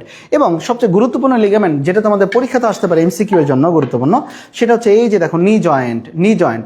এই নি জয়েন্টের এইখানে এবারটা সবচেয়ে বেশি একটা টেয়ার হয় একটা লিগামেন্ট, যাকে তোমরা বলো এসিএল, অ্যান্টিরিয়র ক্রুশিয়েট লিগামেন্ট। কথা শেষ, পরীক্ষাতে আসতে পারে। বলো তাহলে কোন লিগামেন্ট টপাস করে ছিঁড়ে যেতে পারে? এসিএল বা অ্যান্টিরিয়র ক্রুশিয়েট লিগামেন্ট। ক্লিয়ার কথা কি? ঠিক কিনা? ঠিক। আসো রাখো এই জায়গাটাতে। আয় এরপর দিকে আমরা একটু চলে আসি ভাই, এরপরের দিকে আসি। ব্যাপার হচ্ছে প্রথম ক্লাস নিচ্ছি তো তোমাদের সাথে, এই জন্য একটু মানে ফর্মালিটি মেনটেন করা লাগতেছে। আসো তাহলে দেখো পুরুষের শ্রোণী চক্রের মধ্যে পার্থক্য, এটা আসতে পারে আর কি, রিটেনে আসতে পারে। শ্রোণী চক্রের মধ্যে পেলভিক রিজন যেটা রয়েছে, একটা হচ্ছে মেল পেলভিস আর ফিমেল পেলভিসের মধ্যে পার্থক্য কি? ফার্স্ট অফ অল দেখো, যারা পুরুষদের হাড়ের ওজন কিন্তু বেশি হয় আর কি, বুঝছো? এবং আকারে তো পুরুষটা লম্বা, তাহলে দেখো কি বলছে, অস্থির গঠন, ভারী এবং আকারে কি বড়, আর এটা কি হবে হালকা এবং আকারে ছোট। কিন্তু পেলভিসের একটা ছিদ্র থাকে, কি বলা হয়েছে বলো তো? পেলভিসের ছিদ্র। মাথায় রাখবা, পেলভিসের ছিদ্র পুরুষদের ছোট, স্ত্রীদের বেশি। কেন বেশি? কারণ এই পেলভিস রিজন দিয়েই তো বাচ্চা বের হবে। এই পেলভিস রিজন দিয়ে কি নর্মাল ডেলিভারি তো পেলভিস রিজন দিয়েই তো বের হবে। তাহলে মানে এদের যদি পেলভিসের মানে ছিদ্র বা যে অ্যাঙ্গেল এটা যদি বড় না হয় তাহলে তো বাচ্চা বের হতে পারবে না আর কি। এই জন্য মহিলাদের ক্ষেত্রে পেলভিসের ছিদ্র বড়। স্যাক্রাম সরু, স্যাক্রাম খাটো, প্রশস্ত এবং চ্যাপ্টা, এটা এরকম থাকে। স্ত্রীদের ক্ষেত্রে এরকম থাকে, কেন? যাতে বাচ্চাটা সুন্দরভাবে জায়গায় ধরতে পারে। পিউবিক সিম্ফাইসিস অগভীর, স্ত্রীদের ক্ষেত্রে সেটা কি গভীর। অ্যাসেটাবুলাম বড়, পার্শ্বভিমুখী। মানে অ্যাসেটাবুলাম বলতো যে আমাদের মূলত যেখানে কি লাগে, দেহের সবচেয়ে বড় যে হাড় লাগে, ওয়েট দাও, এটা বড় হাড় লাগে কোনটা? ফিমার। ফিমার যে জায়গাটাতে লাগে সেই জায়গাটাতে বলা হচ্ছে অ্যাসেটাবুলাম। এই যে দেখো এদের ক্ষেত্রে অ্যাসেটাবুলাম, এই যে যেখানে ফিমারটা লাগছে এই যে অ্যাসেটাবুলাম, তাই না? দেখা যাচ্ছে যেই গর্তে লাগছে হেড অফ দ্য ফিমার, অ্যাসেটাবুলাম। অ্যাসেটাবুলাম হচ্ছে পার্শ্বমুখী। আর মেয়েরা দেখবে ক্যাটওয়াক করে, ক্যাটওয়াক করলে কি পা সামনে যায়, এরকম এরকম এরকম যায়, তার মানে কি একদম ফ্রন্ট সামনাসামনি থাকে। অর্থাৎ এদের ক্ষেত্রে দেখবা সম্মুখ অভিমুখী। তাহলে অ্যাসেটাবুলাম কি মেয়েদের ক্ষেত্রে যেহেতু ক্যাটওয়াক করা লাগে, সামনাসামনি থাকতে হয়, এরকম এরকম, এই জন্য এটা সম্মুখ অভিমুখী। আর অ্যাসেটাবুলাম পুরুষদের ক্ষেত্রে কি পার্শ্ব অভিমুখী। এটা একটা গুরুত্বপূর্ণ জিনিস। চলো এরপর আরেকটা কি পার্থক্য দিতে পারে, আরেকটা পার্থক্য দিতে পারে, রাখো আরেকটা পার্থক্য দিতে পারে, সেটা হচ্ছে এই যে দেখো আইলিয়াম আর ইলিয়াম, আইলিয়াম আর ইলিয়াম। অনেকে দুইটাই উচ্চারণ করতে পারো ইলিয়াম, কোনো সমস্যা নাই। আইলিয়াম বা ইলিয়াম, আমি বলি আইলিয়াম বা ইলিয়াম, তুমি উচ্চারণ করতে পারো ইলিয়াম ইলিয়াম, নো প্রবলেম। বানানের মধ্যে ভুল করা যাবে না। দেখো ILIUM আর ILEUM। দেখো তোমাদের জন্য একটা দুটো ছবি আমার যোগ করে দিচ্ছি আর কি। সেটা হচ্ছে এই যে আমাদের যে হিপবন রয়েছে, এটা হিপবন, শ্রোণীচক্রের হিপবন। হিপবনের যেটা প্রজাপতির ডানার মতো যে একটা অংশ দেখা যায় সেটাকে বলা হচ্ছে আইলিয়াম। আর আমাদের বৃহদান্ত্রের ক্ষুদ্রান্তের যে অংশগুলো থাকে, ক্ষুদ্রান্তের মধ্যে আমাদের একটা পরিপাক নালী যে অংশ, তেমন কি ডিউডেনাম, জিজুনাম, ইলিয়াম। তাহলে ক্ষুদ্রান্তের একটা পয়েন্টের নাম হচ্ছে আমাদের কি ইলিয়াম। দেখো এখানে ILEUM, ই মানে ইট, মনে রাখবা, ই মানে কি ইট। তাহলে ইট মানে পরিপাক, ইট মানে কি পরিপাক। তাহলে কথা শেষ। ILEUM, ইট, ইট মানে পরিপাক, মানে এটা পরিপাক নালীর অংশ বা পরিপাকতন্ত্রের অংশ, যেটাই বলো না কেন আর কি এটাতে। ক্লিয়ার? আর ILIUM, তাহলে এটা অবশ্যই আমাদের হিপবোনের অংশ। কিসের অংশ? হিপবোনের অংশ। চলো কি বলছে আর কি, এটি মেরুদণ্ডী প্রাণীদের শ্রোণীচক্রের একটা বিশেষ অস্থি। আর এটা হচ্ছে মূলত কি পোষ্টি নালীর ক্ষুদ্রান্তের একটা অংশ, লাস্টের অংশ। ডানার মতো থাকে, এই যে দেখো ডানার মতো, এটা এই অংশটা দেখো ডানার মতো থাকে। আর এটা কি একটা সরু নালী বিশেষ, রাইট, অস্থি নির্মিত। এটা তো হাড়, হিপবন। আর এটা হচ্ছে পেশি স্তরে। এরপরে দেখো কি বলছে, ফিমারকে মেরুদণ্ডের সাথে যুক্ত রাখে, মাস্ট বি, ফিমারকে মেরুদণ্ডের সাথে যুক্ত রাখে। আর এটা কি খাদ্য পরিপাক এবং শোষণে সহায়তা করে। ভুল হতে পারে কি ILEUM, ই মানে ইট, ই মানে ইট, ই মানে ইট, এটা একটা মাথায় রাখবে, তাহলেই হবে আর কি। ফাহাদ ভাই, শাকিল ব্রো অলওয়েজ স্মার্ট। বস আসসালামু আলাইকুম। এই যে আপনি নাই বইলা হাগা হইতেছে না, মোতা হইতেছে না আর কি। এখন মানে পোলাপান তো খিচ মায়েরা বসে আছে যে ভাই কখন হাগু দিব হাগু দিব। আমি তো পড়ে গেছি বিপাকে ভাই, কি করতাম বলেন তো? হ্যাঁ, অ্যানালিস ফিংটার পোলাপান চাপ মায়েরাতে খিচ মায়েরাতে বসে আছে, ওরা আর হাগু মতুতে কোথাও কেউ যাচ্ছে না আর কি। দেখি আর কি আপনার সাথে থেকে থেকে যদি একটু হাগু মতো একটু শেখাতে পারি বাচ্চাদের, এছাড়াও তার হচ্ছে না আর কি।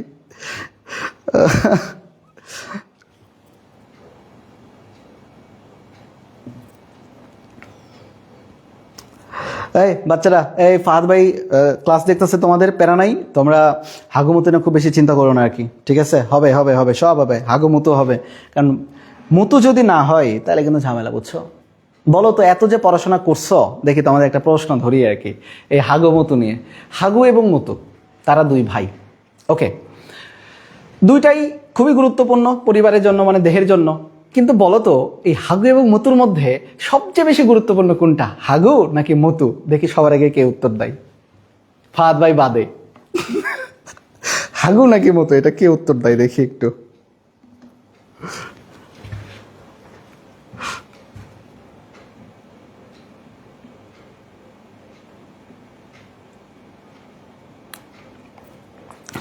আচ্ছা, উৎসব শিকদার বলছে এক্সাম যত কাছে আছে, এটা স্বাভাবিক জিনিস উৎসব।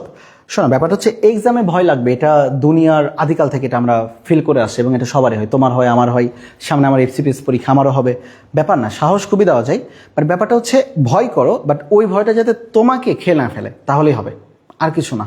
আর প্রত্যাশা যেহেতু থাকে, প্রত্যাশার জায়গায় তো ভয় থাকবেই রে ভাইয়া, একটু মেনে নিতে হবে আর কি এটাতে। ও তাজওয়ার হোসেন, এই তাজওয়ার বলছে, আকাশ বলছে, আরিফ মন্ডল বলছে, মুতু উত্তর বলছে, দেখি ইশরাত জাহান বলছে মুতু, তারপরে মাহিও বলছে মুতু। সবাই তো কি হিসু করতে যাচ্ছ কেন তোমরা, হ্যাঁ? এই যে বলছে তানভীর শিকদার বলছে হাগু, এই রাইট গোর, এই একটা হাগু পাইছে, একটা হাগু পার্টি পাইছি। শেষ কথা, মুতু পার্টি। উজ্জ্বল বলেছে মুতু বেশি ইম্পর্টেন্ট, আচ্ছা। তারপরে মুরসালিনা খাতুন বলেছে মুতু, তারপরে মাহি মুতু, মাহি মুতু। আচ্ছা রাইট, ইয়েস, রাইট অ্যান্সার হচ্ছে মুতু ছাড়া। ওরে কি লজিক ফাহাদ ভাই, এ আপনার স্টুডেন্ট দারুণ মানে দারুণ ট্যালেন্টেড পোলা। তৌহিদ রাফি বলছে মুতু ছাড়া হাগু করা যায় না, তার মানে এই জন্য মুতু এটা তো বেশি ইম্পর্টেন্ট। ভাই রে ভাই, এবার তুই রিয়েল সায়েন্স স্টুডেন্ট ভাই, রিয়েল সায়েন্স স্টুডেন্ট এইরা। তৌহিদ রাফি সেরা। ওকে, যাই হোক, মেন ব্যাপারটা হচ্ছে মুতু বেশি ইম্পর্টেন্ট, বুঝছো? কারণ আমাদের বডির সুস্থতার একটা বড় নিয়ামক হচ্ছে মূলত আমাদের প্রত্যেক ঘন্টায় কতটুকু ইউরিন প্রোডাকশন হয়, এটা খুবই খুবই গুরুত্বপূর্ণ আর কি। অর্থাৎ হাগুর থেকেও মুতু খুব বড় একটা ইন্ডেক্স হিসেবে, মানে আমাদের কিডনি বা রেনাল শাটডাউন হয় কি না, রাইট? রেনালের সবচেয়ে বড় একটা ইন্ডিকেটর হিসেবে কাজ করে প্রস্রাব উৎপাদন হচ্ছে কতটুকু প্রত্যেক মিনিটে, এইটা দেখা খুবই বেশি গুরুত্বপূর্ণ। কারণ যদি প্রস্রাব উৎপাদন না হয়, যদি প্রস্রাব না আসে বা মুতু না হয়, আমরা ভেবেই নিই যে রেনাল শাটডাউন করে গেছে। রেনাল শাটডাউন করলে তো শেষ, মানুষ অবস্থা টাইট। আর 2-3 দিন না হাগু করলে কিছু হয় না, বাট 2-3 দিন না প্রস্রাব করলে অবস্থা টাইট হয়ে যায়।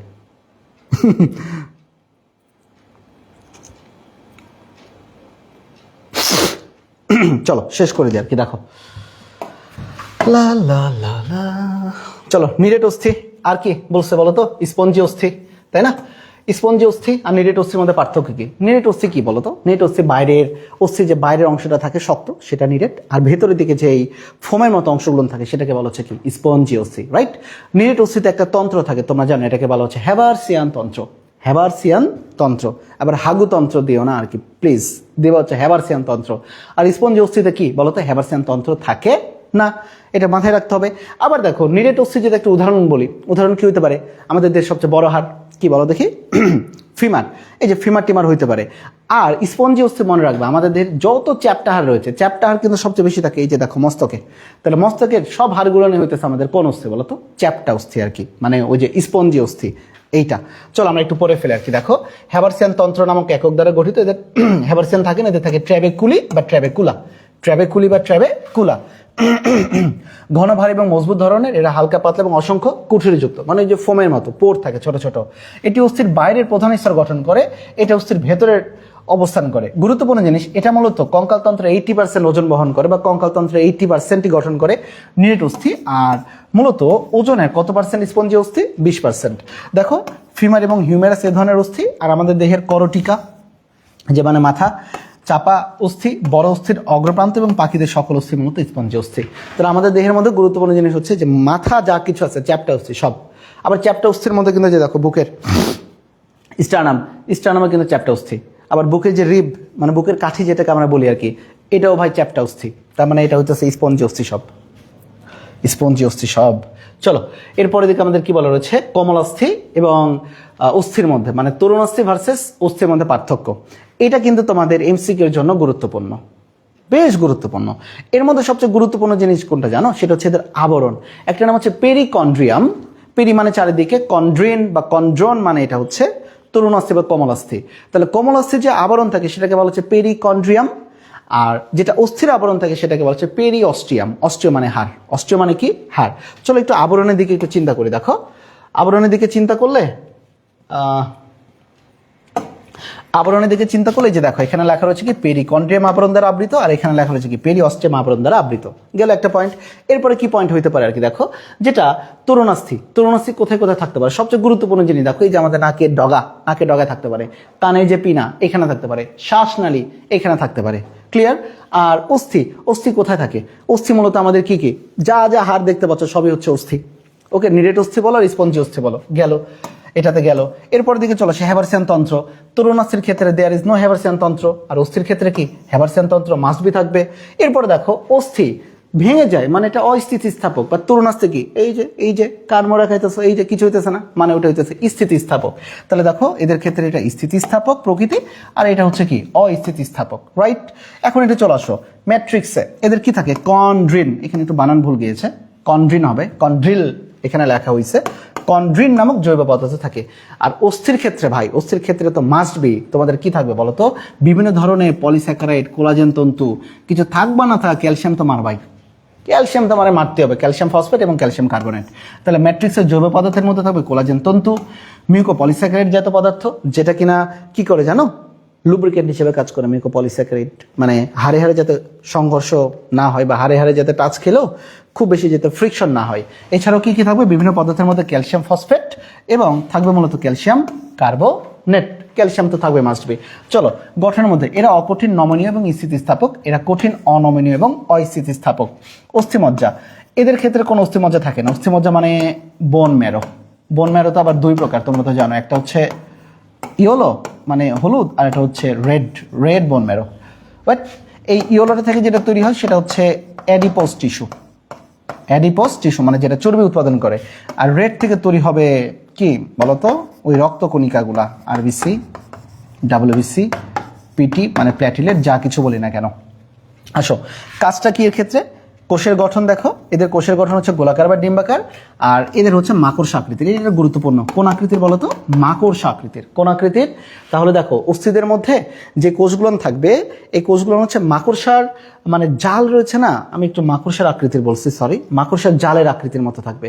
তুমি দেখবো যে হ্যাবারসিয়ান তন্ত্রটা এরকম অরবিটের মতো গঠন করতেছে না, ওই জন্য হচ্ছে মাকড়সার জালের মতো আর কি। চলো এরপরে দিকে আমাদের গুরুত্বপূর্ণ জিনিস লিভারের প্রকারভেদ।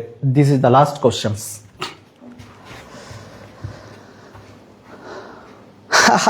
হারে হারে ধংঘর্ষ ঠেকাই, ওই আর কি, যেভাবে পারলে মনে রাখবে ভাই, মনে রেখে দে, তাইলেই হইল আর কি। ওকে, ধংঘর্ষ হোক, সংঘর্ষ হোক, মংঘর্ষ হোক, হইলেই হইল আর কি।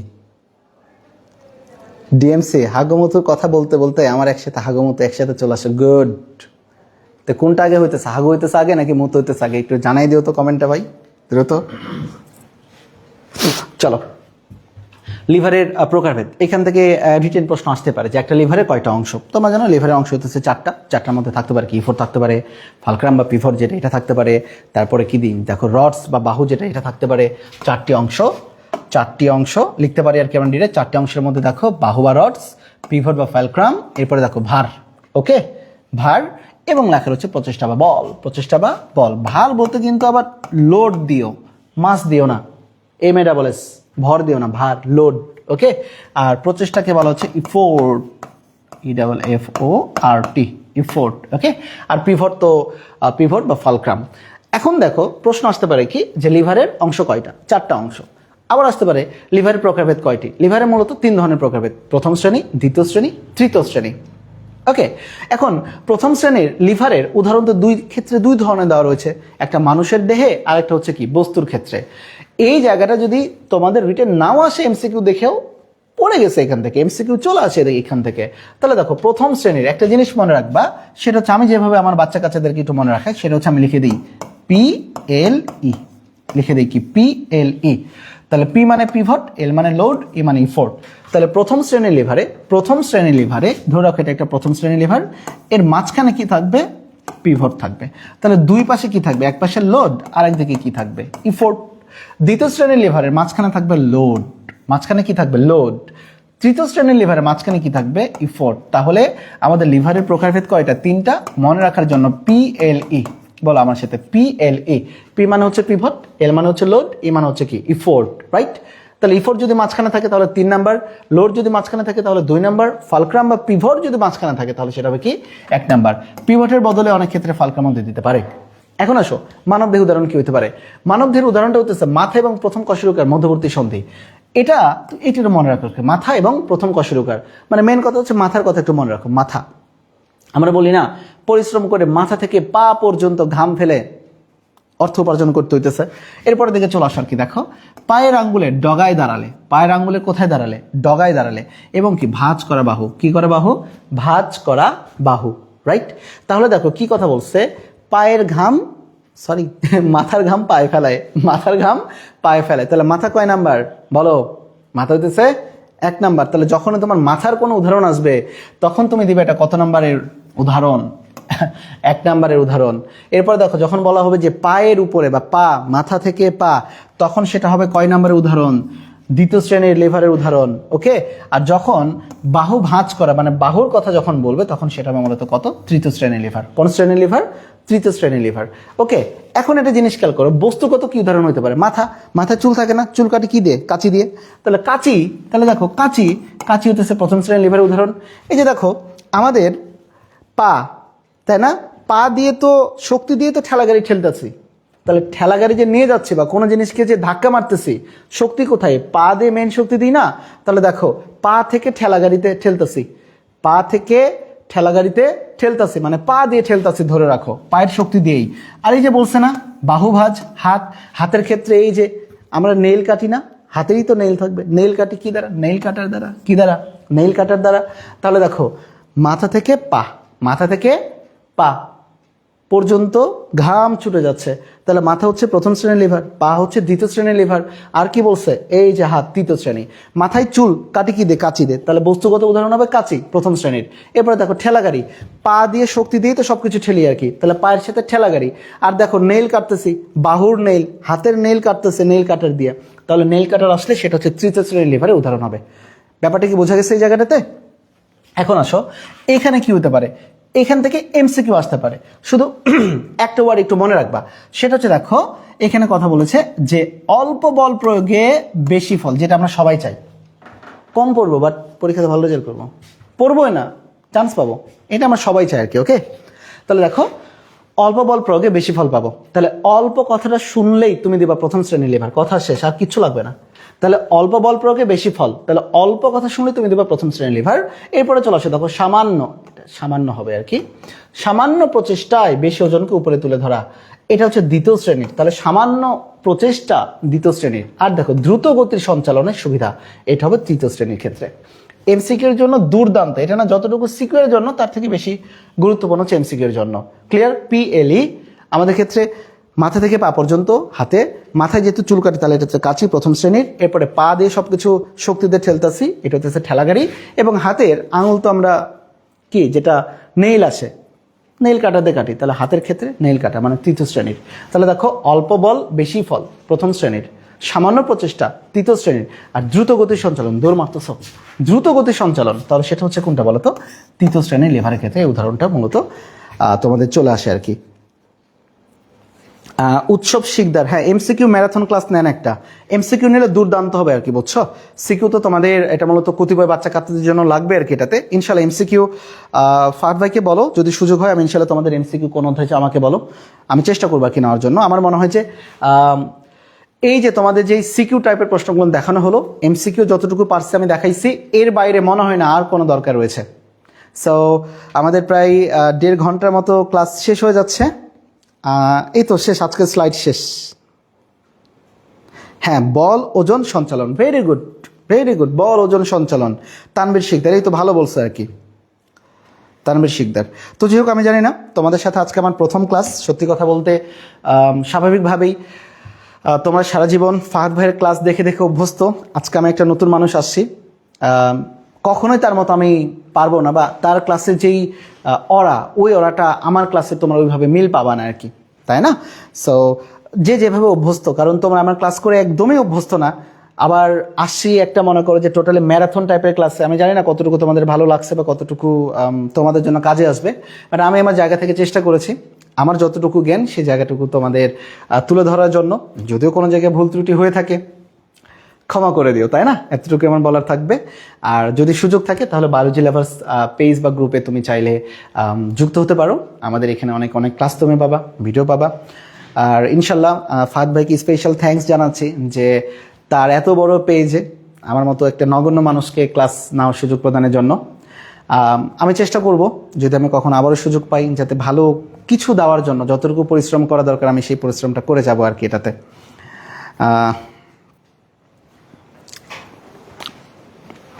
আরিফ মাহমুদ, হ্যাঁ ও আচ্ছা, তাজুল ইসলাম, হ্যাঁ ভাইয়া স্লাইডগুলো না আমি তোমাদেরকে এই পোস্টের কমেন্ট বক্সেই তোমরা পিন করে দিব। আমি এটা পিডিএফ লিঙ্ক পেয়ে যাবে, একদম পরিষ্কার পিডিএফ লিঙ্ক দিয়ে দিচ্ছি আর কি। আমি তোমাদের ক্লাস শেষেই পিডিএফ লিঙ্ক দিয়ে দিচ্ছি, এবং বিশ্বাস করো ক্লাসটা তোমাদের ভালো লাগবে ইনশাল্লাহ।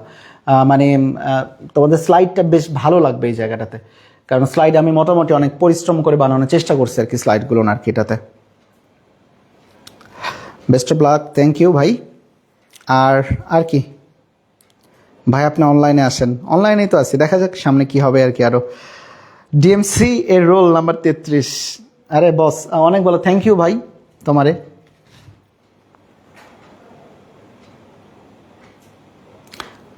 আমি ক্লাসের স্লাইড দিয়ে দিচ্ছি আর কি। তোমাদের অনেকজন লাইভে ছিল, ভালো লাগছে আর কি সব কিছু মিলে। এত বড় একটা জায়গাতে আমি ক্লাস নিতে পারছি, it's a great honour for me, must be. আর কি, আর বেশি কোনো সময় নাইনি আর কি। তোমাদের যদি কোনো প্রশ্ন থাকে তোমরা কাইন্ডলি আমাকে প্রশ্ন করতে পারো। তোমাদের যদি কোনো চাওয়া থাকে সেটা আমাকে জানিয়ে দিতে পারো আর কি। আমার সাধ্যের মধ্যে হলে সেই প্রশ্নের উত্তর আমি দেওয়ার চেষ্টা করবো তোমাদেরকে।